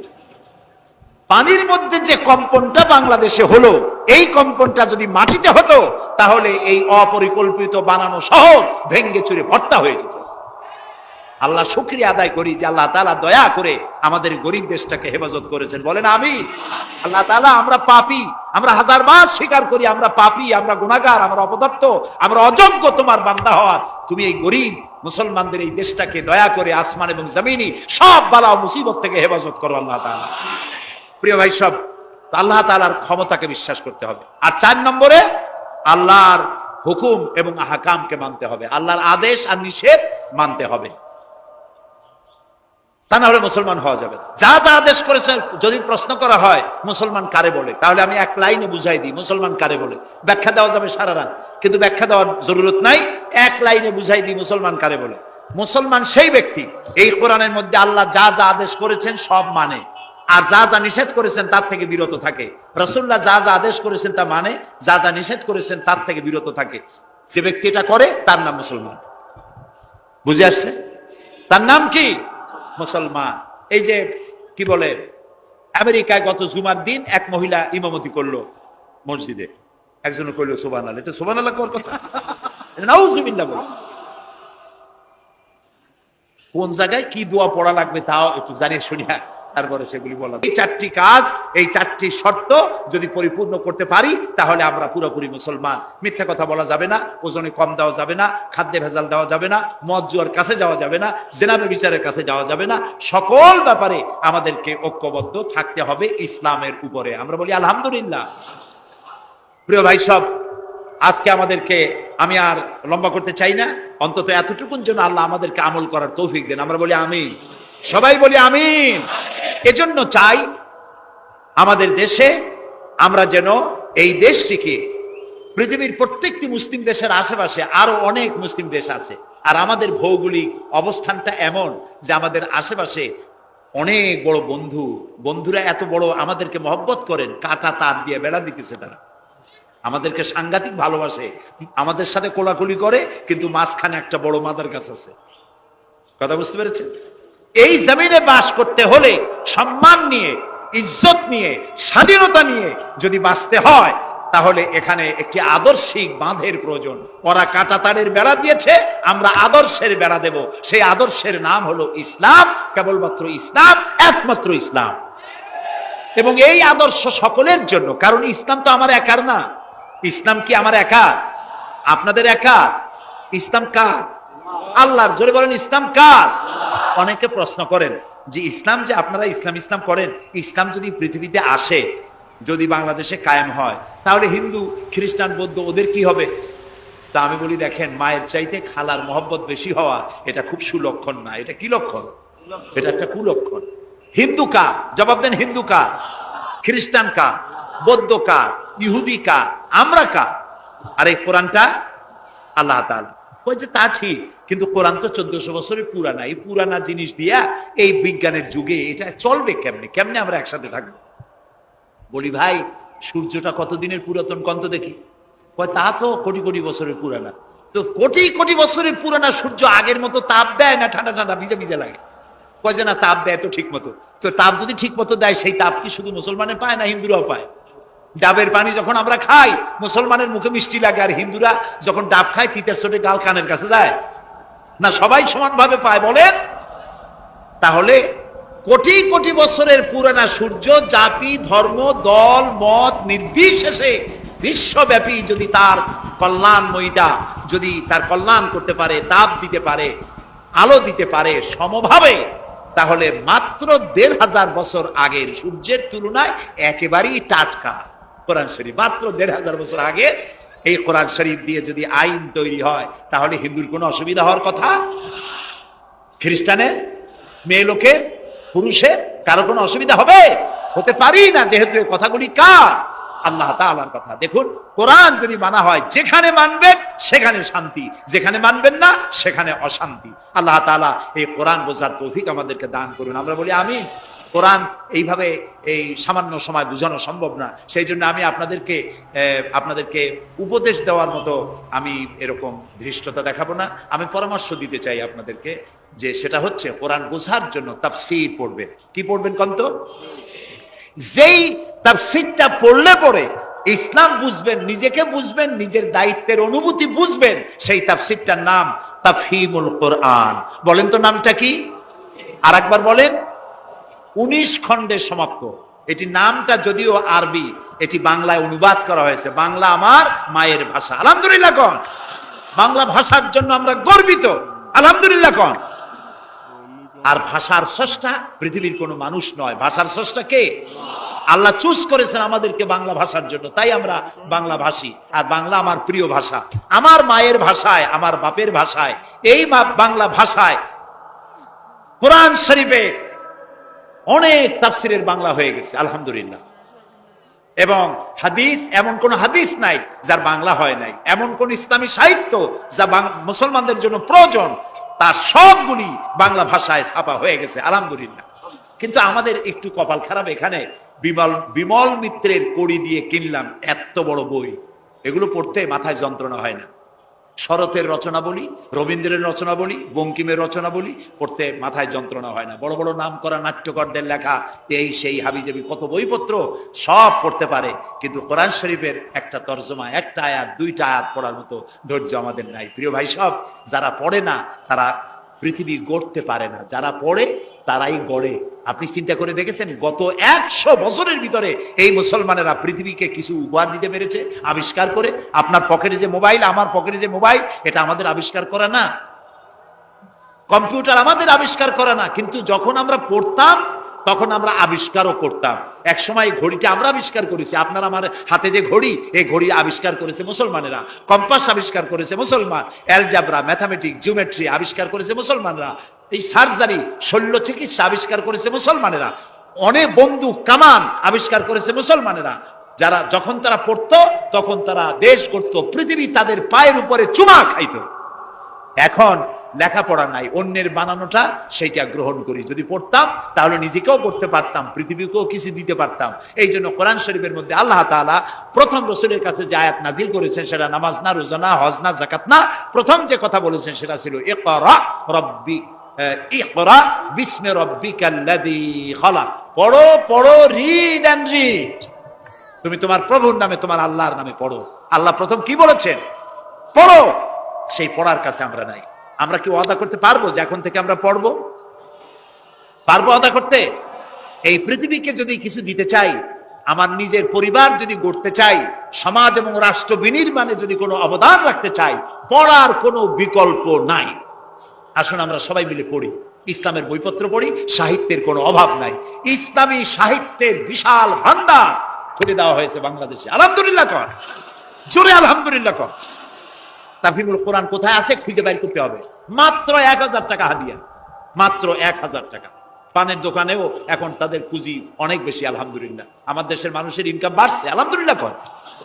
এইরকম আলহামদুলিল্লাহ কোন আসতে পয়সা বাড়লো আপনাদের? কোন আলহামদুলিল্লাহ। মানুষের না শুকুরিটা বেশি। দেখেন রোজার মাসে কাঁচামরিচের দাম একটু বাড়িয়ে গেল, দেখছেন না শুকুরি, তখন কি চিল্লা পাল্লা শুরু হয়ে গেল। কাঁচামরিচ 180 টাকা, এই দেশে থাকবো না। লোকেরা বলেছে আপনারা যান না কেন?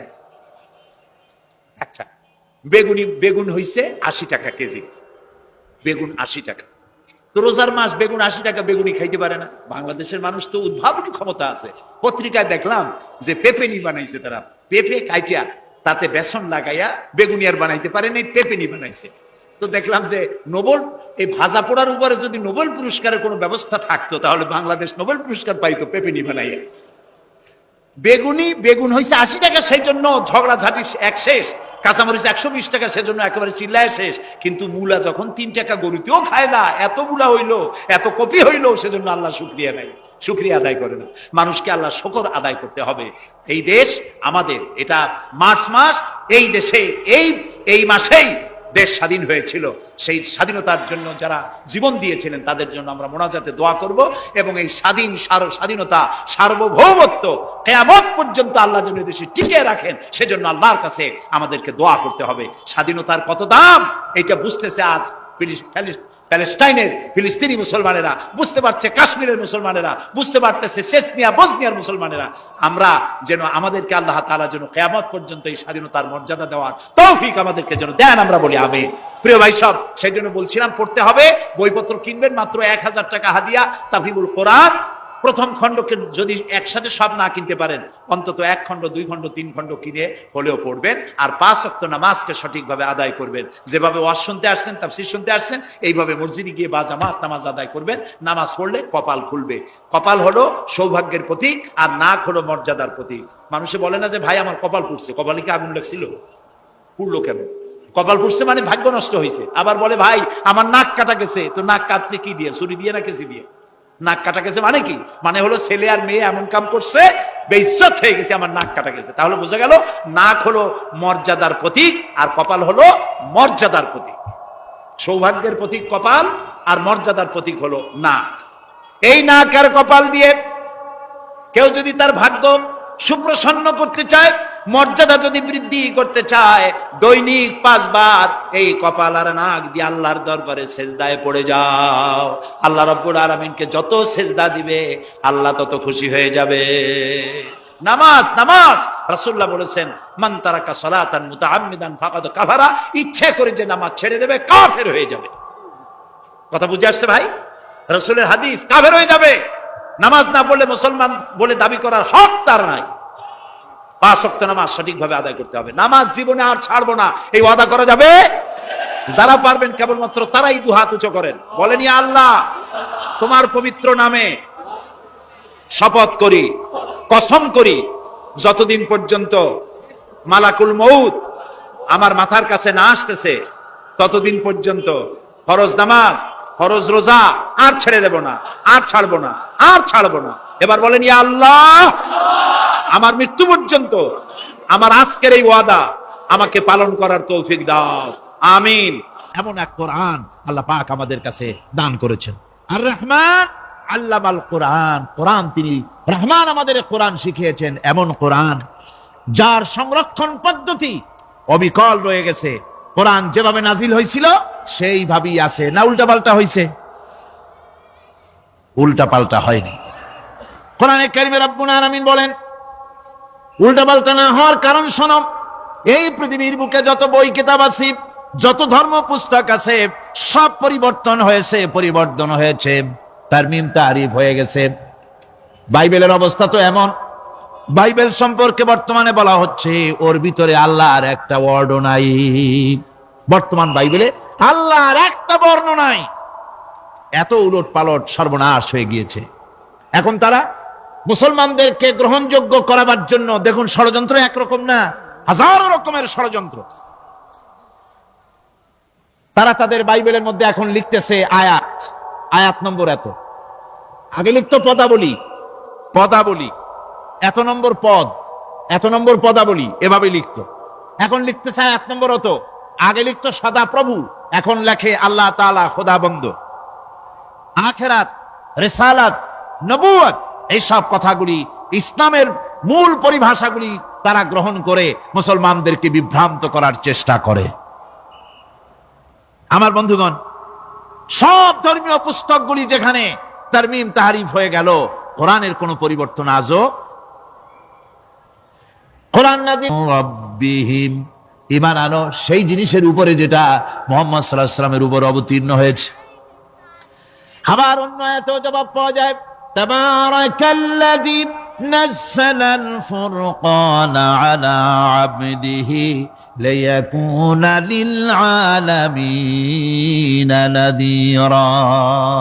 অতীব বরকতপূর্ণ মহান সত্য সেই আল্লাহ রাব্বুল আলামিন যিনি তার বান্দার পরে ফুরকান অবতীর্ণ করেছেন। সুবহানাল্লাহ বিহামদি। কোরআনের নাম আমি বলেছিলাম শুধু কোরআন নয়, অনেক নাম আছে। কোরআনের আরেক নাম ফুরকান। কোরআনের আরেক নাম কি? আল ফারকু বাইনাল হক্কি ওয়াল বাতিল।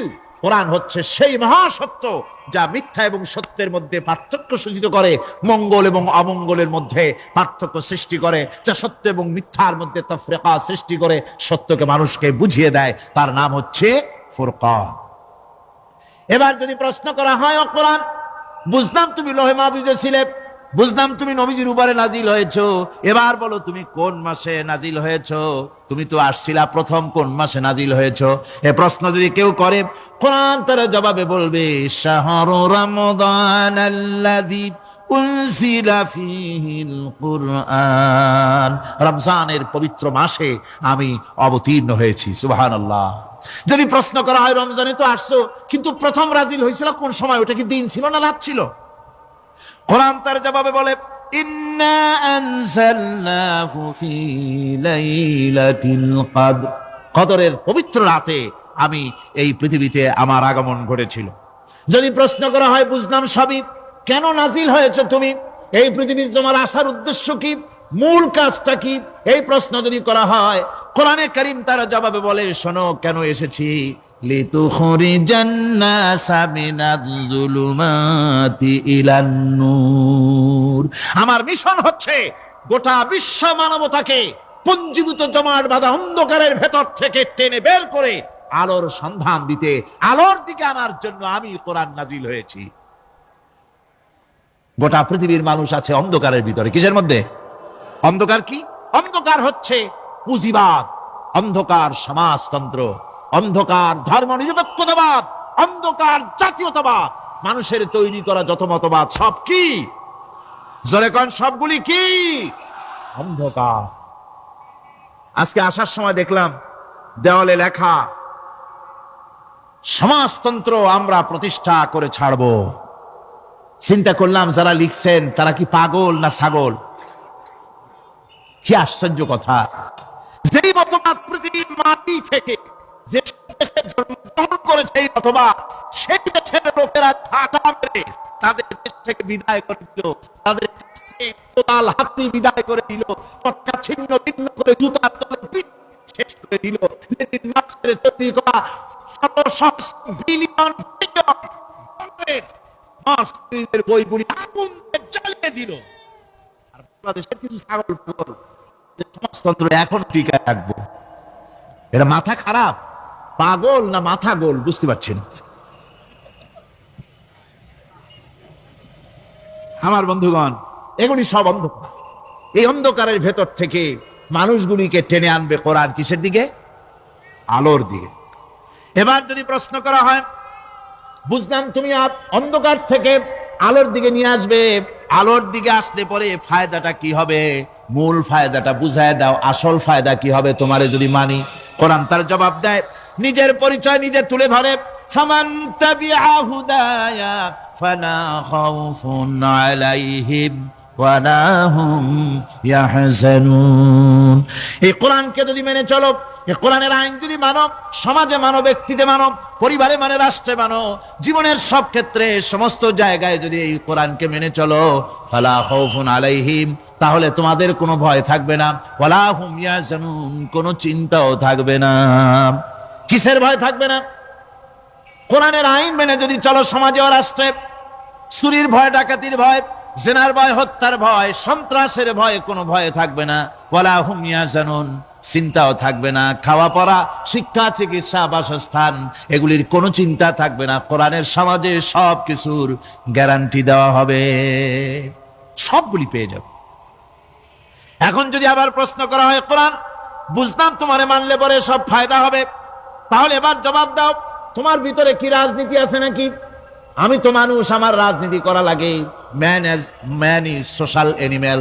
আমরা তো জঙ্গলের পশু নই, আমরা তো মানুষ।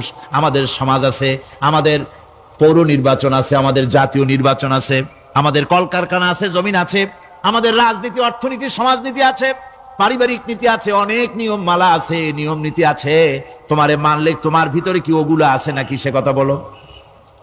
কোরআন তার জবাবে বলে, وَنَزَّلْنَا عَلَيْكَ الْكِتَابَ تِبْيَانًا لِكُلِّ شَيْءٍ وَهُدًى وَرَحْمَةً وَبُشْرَى لِلْمُسْلِمِينَ। কোরআন জবাবে বলে, শুনে রাখো, শুধু অর্থনীতি সমাজনীতি নয়, শুধু রাজনীতি আর শিক্ষানীতি, যুদ্ধনীতি নয়, তোমার জীবনে যা কিছু দরকার, ইহকালে যা কিছু দরকার, পরকালে, সব কথাগুলি আল্লাহ রব্বুল আলামিন আমি কোরআনের সিনার ভিতরে খুলে খুলে বর্ণনা করে দিয়েছেন। সব কথা এই কোরআনে কারীমের ভিতরে রয়েছে। তোমার এমন কোনো জিনিস নাই যা তুমি কোরআনে কারীমের মধ্যে পাবে না। তোমার সমস্ত প্রয়োজন আমার বুকের মধ্যে আল্লাহ দিয়ে দিয়েছেন। বিজ্ঞান আছে, দর্শন আছে, ইতিহাস আছে, সব আছে এর মধ্যে। তবে কোরআনের মধ্যে বিজ্ঞান আছে বলে আমি এটাকে বিজ্ঞানের কিতাব বলবো না, দর্শন আছে বলে দর্শনের কিতাব আমি বলবো না, রাজনীতি আছে বলে কোরআনকে আমি রাজনীতির কোনো কিতাব বলবো না। কোরআন তাহলে কি? কোরআন হচ্ছে অর্থনীতি, সমাজনীতি, রাজনীতি, পারিবারিক নীতি, মানুষের জীবনের যা কিছু প্রয়োজন সমস্ত নীতিমালার নীতি গ্রন্থের নাম হতেছে কোরআনে কারীম। সমস্ত নীতিমালার নীতি গ্রন্থ কোরআন। এখানে রয়েছে সবকিছুর উৎস, যেটা গ্রহণ করলে পরে মানুষ আরামে থাকতে পারবে। অমুসলিম নাগরিক বৃন্দ তাদের নাগরিক মর্যাদা পাবে। মুসলমান, কৃষক, নারী, চিকিৎসা, কৃষিবিদ, সাধারণ মানুষ, রং, বর্ণ, ভাষা নির্বিশেষে গোটা মানব সভ্যতা আরামে বাস করতে পারবে। পশু পাখিও আরামে থাকবে, গাছপালাও আরামে থাকবে, যেহেতু নির্দেশ হয়েছে বিনা প্রয়োজনে গাছের পাতাটিও ছিঁড়ো না। ইসলামের সমাজ যদি চালু হয়, গাছেরাও আরাম পাবে, পাহাড়ও আরাম পাবে। চট্টগ্রামের লোকেরা যেভাবে পাহাড় কাটা আরম্ভ করেছে, এটা বড় দুঃখজনক। জুমলায় মোতারেজা একটা বলে দিলাম, অপ্রাসঙ্গিক হলেও জরুরি কথা। আপনারা পাহাড় কাটতেছেন না, আপনাদের নিজেদের পায়ে নিজেরা কুড়াল মারতেছেন। খবরদার পাহাড় কাটবেন না। আল্লাহর প্রকৃতির ভারসাম্য আপনারা নষ্ট করছেন বলে ওজোন স্তরে ফাটল ধরেছে। তা রিপেয়ার করার জন্য আজকে বিশ্বের সব বিজ্ঞানীরা হতাশ হয়ে গিয়েছে, পাগল হয়ে গেছে। কেমনে এই ওজোন স্তরের ফাটলকে রিপেয়ার করব? ওজোন স্তরটা কি? ওজোন স্তর হচ্ছে, সুবহানাল্লাহ, আল্লাহর যে কত দয়া। সূর্য, সেই সূর্যের রয়েছে আলট্রা ভায়োলেট রে, যাকে বাংলায় বলা হয় অতি বেগুনি রশ্মি। যে রশ্মিটা সৃষ্টি জগতে যদি আসে আর তা যদি কোনো প্রাণীর শরীরকে টাচ করে, তাহলে সমস্ত প্রাণী ক্যান্সার হয়ে, এক্সিমা হয়ে, বিখাউজ হয়ে, অ্যাজমা হয়ে সমস্ত প্রাণী মরে যাবে, কেউ বাঁচবে না। মারাত্মক রশ্মি। সেই রশ্মিটা যাতে সৃষ্টি জগৎকে টাচ করতে না পারে, সেজন্য আল্লাহ পাক একটা ওজোন স্তর তৈরি করেছেন। ওখানে এসে ওটা বাধাপ্রাপ্ত হয়, পৃথিবীর মাটিতে আসে না। যা কিছু পৃথিবীর মানুষের জন্য, পৃথিবীর জন্য কল্যাণকর, সেগুলি সূর্য থেকে আসতে থাকে। সুবহানাল্লাহ বিহামদি। যেটা ক্ষতিকর, সেটা আল্লাহ পাক আটকায় রাখেন। এখন সেই ওজোন স্তরে ফাটল ধরলো। কেমনে ফাটল ধরলো? ফাটল আপনি আমি ধরাইছি। আপনি বলবেন যেটা কেমন কথা, আমি তো ওইখানে যাই নাই, আমি ফাটল ধরাইলাম কেমনে? ওই যে সেই আপনার প্রাইমারি স্কুলে ভিজিট করতে গিয়েছিলেন ইন্সপেক্টর, তারপরে প্রাইমারি না হাই স্কুল ভিজিট করতে গেছে, যায়া জিজ্ঞেস করছে ছেলেরা কি পড়ছে? বলে ইতিহাস। ঠিক আছে, ইতিহাস থেকেই প্রশ্ন করব। বলতো চীনের প্রাচীর কে ভেঙেছে? ছেলেরা জবাব দিচ্ছে না। তুমি বলো, তুমি বলো। কেউ বলছে না। বেঞ্চের কোনা যে ছেলেটি, সে বলছে সর্বনাশ। কেউ যখন স্বীকার করে না, এটা তো আমার মাথায় আসবে। সব শেষ ইন্সপেক্টর তাকে বলছে তুমি বলো তো, কে ভেঙেছে চীনের প্রাচীর? কয় স্যার, গ্রামে আমার দুষ্টমির যথেষ্ট বদনাম আছে, কিন্তু চীনের প্রাচীর ভাঙার মতো দুষ্কর্ম আমি করি নাই। ইন্সপেক্টর খুব রেগে গেলেন, মাস্টারের দিকে তাকালেন, এই বুঝি আপনার ইতিহাস পড়ানো? মাস্টার ইন্সপেক্টরের বিরক্তি ভরা মুখ দেখে বলছেন, স্যার রাগ করবেন না, এসব ছাত্র তো আমার, ওদের অবস্থা তো আমি জানি। আপনি আসছেন ঢাকা থেকে, আপনি জানবেন কি? আমি হলপ করে বলতে পারি আমার ক্লাসের কোন ছাত্র চীনের প্রাচীর ভাঙে নাই। ইন্সপেক্টর রাগ হইয়া চলে গেছে হেডমাস্টারের রুমে, যায় বলছে যে আমি আপনার স্কুলের গ্রান্টকে আমি নাকচ করে দেব, মঞ্জুরি আমি ক্যান্সেল করে দেব। কেন? এই অবস্থা। হেডমাস্টার বলছে স্যার রাগ করবেন না, আপনার জন্য কিছু টাকা পয়সাও রাখছি হাদিয়া, বড় একটা চর্বিযুক্ত খাসিও জবাহ করা হয়েছে, পুকুর থেকে রুই মাছ তোলা হয়েছে। তারপরেও আমার ছাত্ররা, টিচাররা বলার পরেও যদি আপনার সন্দেহ হয়ে থাকে যে আমার ছাত্ররাই ভাঙছে, তো ওই আপনি অসন্তুষ্ট হবেন না, রাগ করবেন না স্যার। ওই প্রাচীর ভাঙতে যা খরচ লাগে আমি কিছু খরচ দেবো, তো আপনি রাগ করেন না। এখন চিন্তা করেন, স্কুলের ছাত্র থেকে শুরু করে হেডমাস্টার পর্যন্ত জ্ঞানের বহর। তো বলতেছিলাম, আপনি আমি ওজোন স্তরে ফাটল ধরিয়েছি, তার অর্থ এই নয় যে আপনারা গিয়ে ওখানে কুড়াল মারিয়ে ওটারে ভাঙছেন। তাহলে ওটা কি হয়েছে? কোরআনে কারীমে রব্বুল আলামিন বলেন, ওয়ামা আসাবাকুম মিন মুসিবাতিন ফাবিমা কাসাবাত আইদিকুম ওয়া ইয়াফু আন কাসীর। যত বিপদ তোমাদের উপর আরোপিত হয়, সমস্ত বিপদ তোমাদের দুই হাতের কামাই করা। কে বলছেন? আল্লাহ পাক ওজোন স্তরে ফাটল ধরেছে, এটা বিপদ, বিশ্বের সমস্ত মানব সভ্যতা সৃষ্টি জগতের জন্য বিপদ। এই বিপদের জন্য দায়ী পৃথিবীর মানুষ। কিরকম? সেটা হচ্ছে গাড়ির পেছন থেকে যে কালো ধোঁয়া বের হয়, কল কারখানার চিমনি থেকে যে কালো ধোঁয়া বের হয়, এই কালো ধোঁয়াগুলি, তারপরে সমস্ত কেমিক্যাল উইপেন সেগুলি যে টেস্ট করা হয়, তার রিয়াকশন ইত্যাদি, এই কালো ধোঁয়া এবং সমস্ত মারণাস্ত্রগুলি এক্সপেরিমেন্ট করার সমস্ত এই রিয়াকশনগুলি সবগুলি গিয়ে ওই ওজোন স্তরে ফাটল ধরিয়ে দিয়েছে। আস্তে করে পাতলা হয়ে এটা ফেটে গিয়েছে, অতি বেগুনি রশ্মি আসা শুরু করেছে। এটাকে বন্ধ করার জন্য বিজ্ঞানীরা আজ মরিয়া হয়ে গিয়েছে। ইনশাআল্লাহ আল্লাহ পাক তার বিজ্ঞানীদের মানুষের মাথায় বুদ্ধি এনে দিবেন, রিপেয়ারও হয়ে যাবে ইনশাআল্লাহ। সবাই বলেন ইনশাআল্লাহ। তাহলে বললাম কেন এ কথাটা? এই জন্য বললাম যে কোরআনে কারীমের মধ্যে আল্লাহ রাব্বুল আলামিন সব কথা বলে দিয়েছেন, কোনো কথা বাদ রাখেন নাই। পাহাড়গুলি ভেঙে আমরা ক্ষতি করতেছি, গাছগুলি কেটে আমরা ক্ষতি করতেছি, প্রকৃতির ভারসাম্য নষ্ট করে দিচ্ছি, ফলে সমুদ্রের পানি স্ফীত হচ্ছে, ভূমিকম্প বাড়তেছে, ঘূর্ণিঝড় হচ্ছে, টর্নেডো হচ্ছে, পৃথিবী বিধ্বস্ত হয়ে যাচ্ছে, ক্লাইমেটের পরিবর্তন আসছে।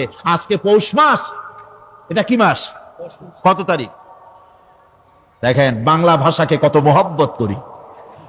যদি বলি আজকে ডিসেম্বরের কত তারিখ, গড় গড় করে মুখস্থ হয়ে যাবে। বাংলারে খুব ভালোবাসি, মাসটার তারিখ বলতে পারলাম না, দুঃখিত।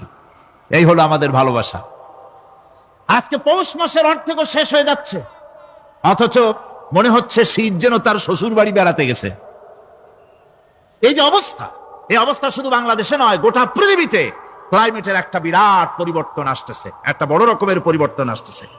এর কারণ হচ্ছে এই পৃথিবীর মানুষেরা নিজেরাই প্রকৃতির ভারসাম্যকে নষ্ট করে দিয়েছে। এই ভারসাম্য নষ্ট হওয়ার কারণে আবহাওয়ার পরিবর্তন হচ্ছে, সামুদ্রিক জলোচ্ছ্বাস বাড়তেছে, ভূমিকম্প, আগ্নেয়গিরি ইত্যাদি হচ্ছে এবং পৃথিবীর মানুষ বিধ্বস্ত হচ্ছে। বলতেছিলাম এই কোরআনে কারীমের মধ্যে আল্লাহ পাক সব কথা বলে রেখেছেন। যদি জানতাম, বুঝতাম, তাহলে এই অবস্থার সৃষ্টি হতো না।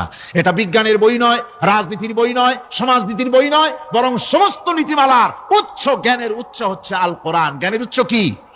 আরো জোরে বলেন, জ্ঞানের উচ্চ কি? আল কোরআন। পবিত্র কোরআনে এমন এমন ঘটনা আল্লাহ পাক বলেছেন যা ষষ্ঠ শতাব্দীর দুনিয়া এ সম্পর্কে কিছুই জানতো না। অবশ্য কিছু কিছু ঘটনা ইহুদিদের কিতাবে অতিরঞ্জিত আকার এবং বিকৃত অবস্থায় এসেছে, কিন্তু কোরআনে কারীম দুনিয়ার মানুষকে আদম সৃষ্টি, নূহের বন্যা, তারপরে মুসা আলাইহিস সালাম ফেরাউনের ঘটনা, ইব্রাহিম আলাইহিস সালামের নমরুদের ঘটনা এবং ইউসুফ আলাইহিস সালামের কাহিনী সবগুলিকে সুন্দর করে কোরআন শরীফ উপস্থাপনা করেছে রাসূলের মাধ্যমে, যা পৃথিবীর ইতিহাসে কেউ জানতো না। সেগুলি আল্লাহ পাক জানাইছেন কিভাবে?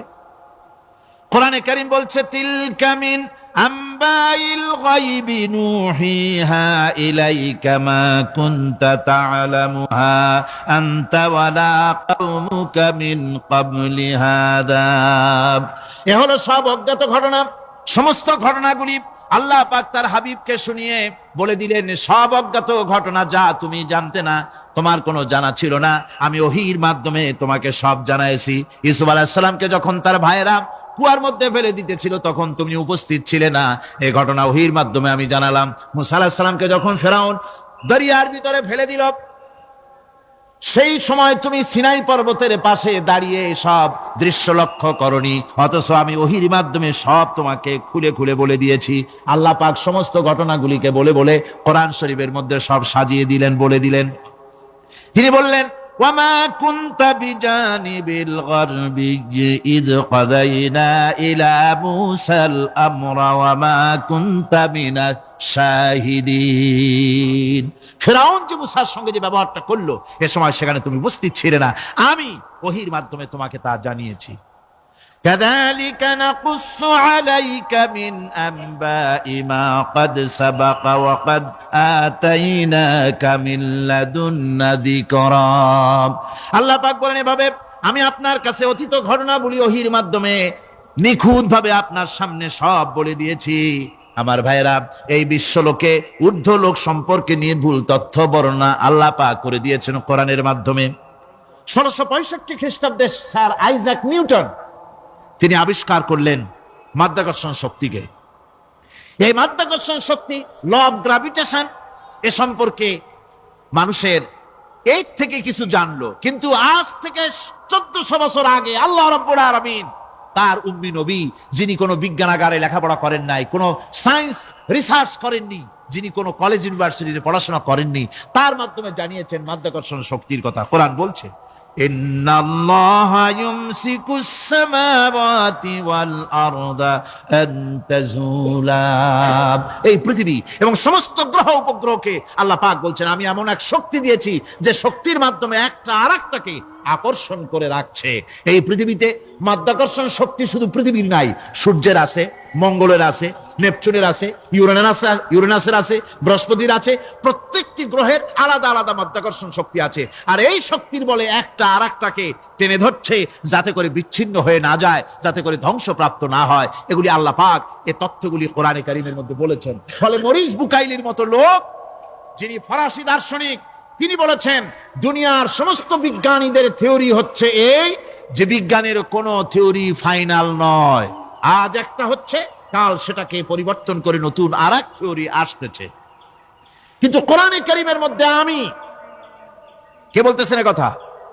না না না, মরিস বুকাইলি বলছে, কোরআন শরীফের ভিতরে আমি যে বিজ্ঞানের তথ্য পেয়েছি, থিওরি পেয়েছি, তার কোনো পরিবর্তন আজও হয় নাই, ভবিষ্যতেও হওয়ার কোনো সম্ভাবনা নাই। মরিস বুকাইলি মনে করেছিলেন বেদ আর বাইবেলে যেমন ভুল আছে, কোরআন শরীফে ওই রকম ভুল আছে, নাউজুবিল্লাহ। সেই জন্য তিনি আরবি শিখলেন কোরআন বোঝার জন্য, ভুল ধরার জন্য। কোরআন শিখলেন কি জন্যে? ভুল ধরার জন্য।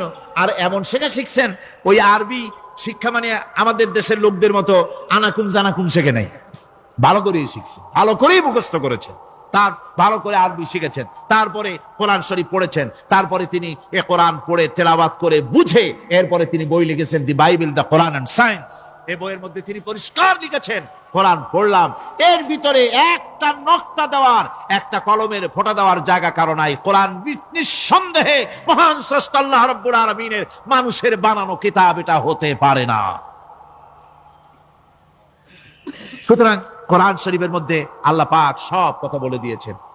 বিজ্ঞানের সাথে কিন্তু কোরআনের সংঘর্ষ নাই। অনেকে মনে করে যে বিজ্ঞান আর কোরআন এর মধ্যে বিরাট সংঘর্ষ। না, বিরাট সংঘর্ষ নয়, দুই একটা পয়েন্টে সংঘর্ষ থাকতে পারে। অধিকাংশ ব্যাপারই বিজ্ঞান, আমি মনে করি বিজ্ঞানের আবিষ্কার যত বাড়বে, কোরআন বোঝা মানুষের জন্য তত সহজ হবে। এটা আমার ধারণা, এটা আমার ধারণা। বিজ্ঞানের সাথে দুই একটা পয়েন্টের উপরে সংঘর্ষ আছে, যেমন চন্দ্র এবং সূর্য সম্পর্কে, সৌরজগৎ সম্পর্কে Copernicus, Kepler, Galileo, Newton, Einstein মহাশূন্য সম্পর্কে যে সব বক্তব্য রেখেছেন, সেসব বক্তব্যের সাথে কোরআন শরীফের কিছুটা বৈপরীত্য রয়েছে। যেমন কেউ বলেছেন সূর্য ঘোরে, পৃথিবী স্থির, কেউ বলে সূর্যের চতুর্দিকে পৃথিবী ঘোরে, কেউ কয় চন্দ্র ঘোরে, কেউ কয় আমরা কি আর বসে থাকি, আমরাও ঘুরি।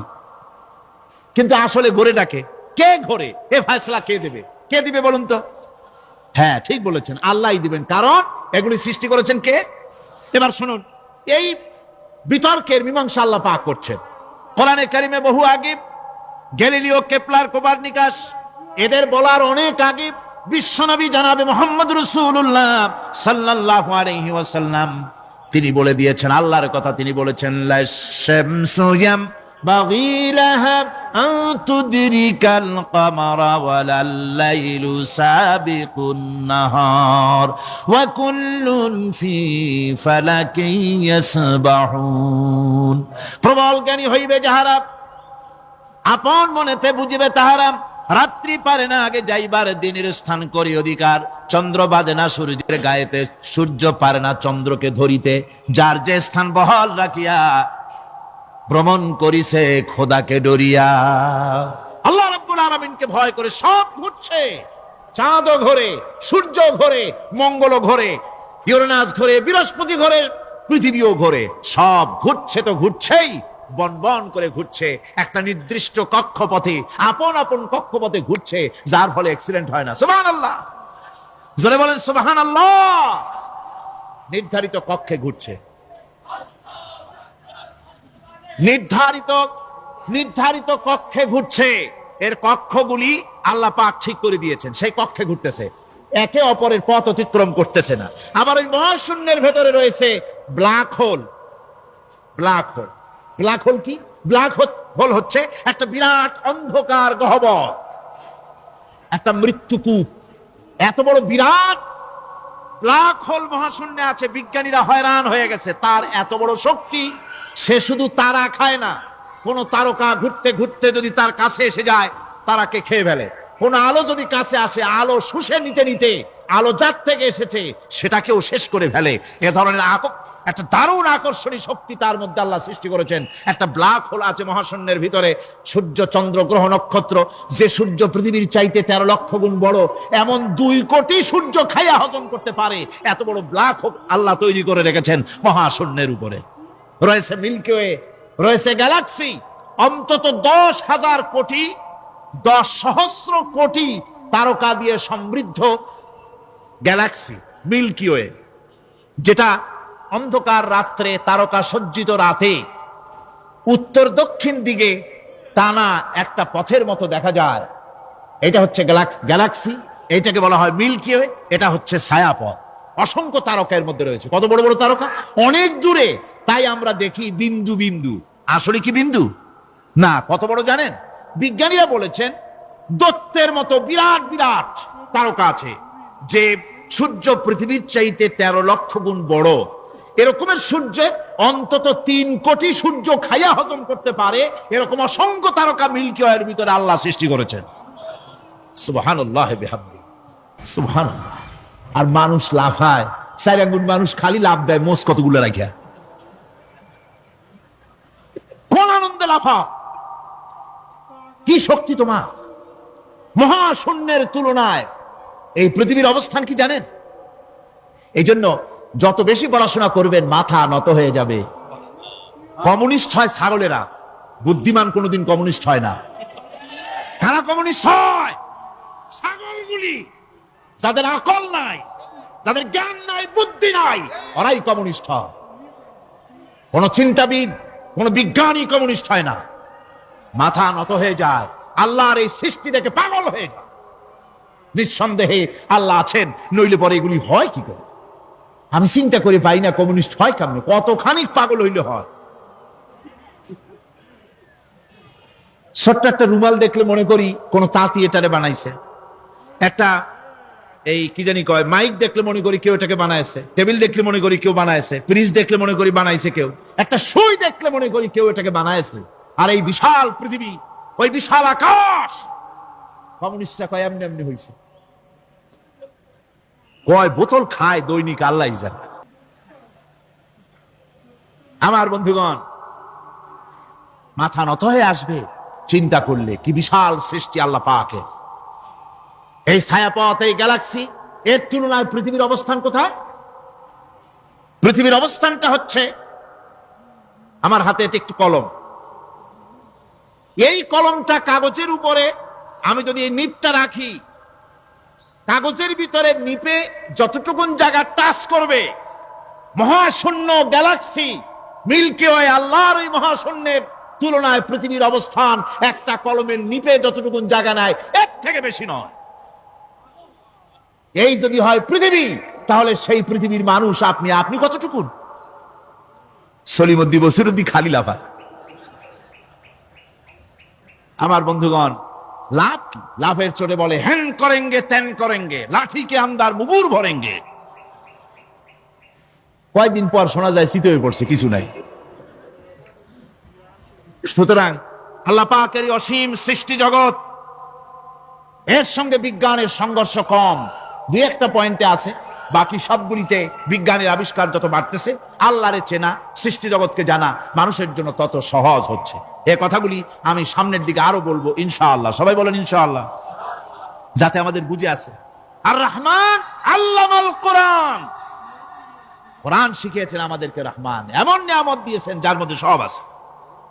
মানুষ সৃষ্টির ব্যাপারে, মানব সৃষ্টির ব্যাপারে নির্ভুল তথ্য যদি পেতে হয়, তাহলে কার কাছে যাব? জোরে কন। আল্লাহর কাছে যেতে হবে।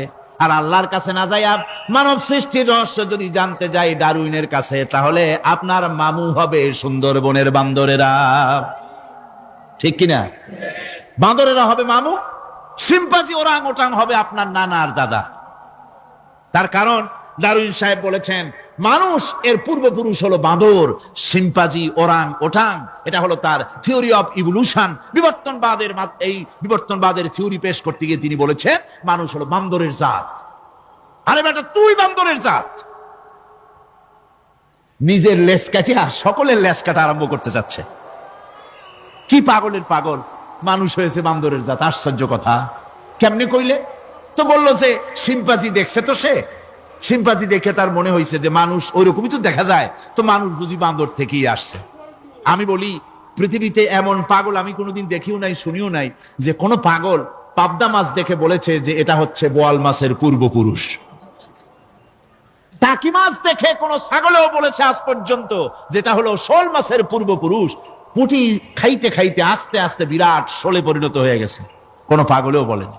আচ্ছা, মেনে নিলাম ডারউইন সাহেবের থিওরি, মেনে নিলাম এক সেকেন্ডের জন্য যে বান্দর থেকেই মানুষ হয়েছে।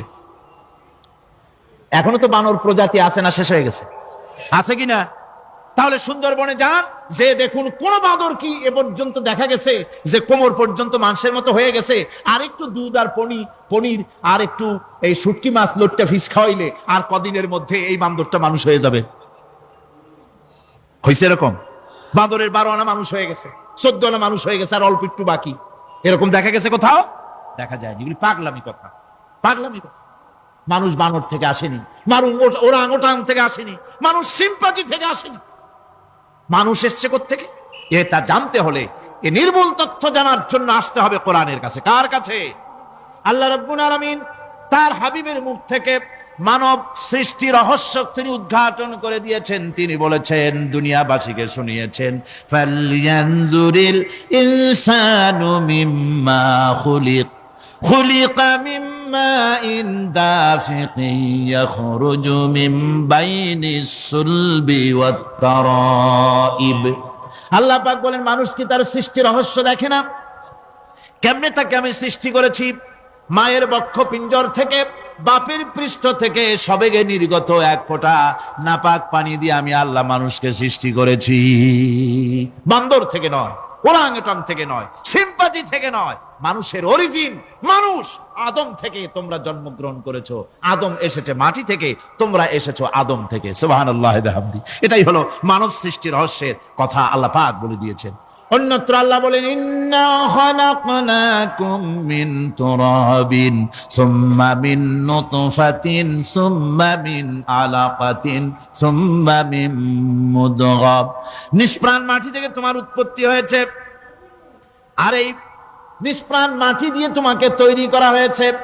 এগুলি মাতৃগর্ভের ভিতরে গিয়া নাপাক পানি ফোঁটা জমাট রক্ত হয়েছে, গোশত হয়েছে, তারপরে মানুষের আকৃতি দিয়েছি, আর এরপরে বাচ্চার আকারে মায়ের পেট থেকে আমি আল্লাহ মানুষ করে তোমাকে বের করেছি। সুতরাং মানব সৃষ্টি রহস্যের কথা বিজ্ঞানের সাথে যেটা সাংঘর্ষিক হবে কোরআনের সাথে, আমরা সেটা মানতে পারি না। আমাদেরকে মানতে হবে মূল জ্ঞানের কিতাবটা। মূল জ্ঞানের কিতাব কোনটা? জোরে কোন তো কোনটা? এখানে সব কথা আল্লামাল কোরআন। কোরআন শিখিয়ে মানুষকে আল্লাহ পাক সবচাইতে বড় দয়া করেছেন, এর থেকে বড় দয়ার হয় না। কোরআন শিখিয়েছেন আমাদের, যার মধ্যে সমস্ত তথ্যের কথা আল্লাহ পাক বলেছেন। The universe and doctor Einstein বইয়ের ভিতরে লেখা হয়েছে যে একদিন এমন হবে যখন ধীরে ধীরে সূর্য তার আরো হারিয়ে ফেলবে, চন্দ্র নিষ্প্রভ হয়ে যাবে, আর পৃথিবী আস্তে আস্তে তার গতি হারিয়ে ফেলবে। একথা আজকের বিজ্ঞানীরা অথবা আজ থেকে কয়েক বছর আগের বিজ্ঞানীরা একথা বলছেন। কিন্তু রাসূল করিম সাল্লাল্লাহু আলাইহি ওয়াসাল্লামের মুখ থেকে আজ থেকে 1400 বছর আগে, যিনি বিজ্ঞানাগারে মোটেও পড়াশোনা করেননি, লিখতে জানেন না, পড়তে জানেন না, সই করতে জানেন, বিজ্ঞান আজ যে কথা বলছে সেই কথা 1400 বছর, 1500 বছর আগে রাসূল করিমের মুখ থেকে আল্লাহ পাক বলছেন। কোরআনে কারীম বলছে, ইয়াসআলু আইয়ানা ইয়াউমুল কিয়ামা ফাইযা বারিকাল বাসারু ওয়া খাসাফাল কামারু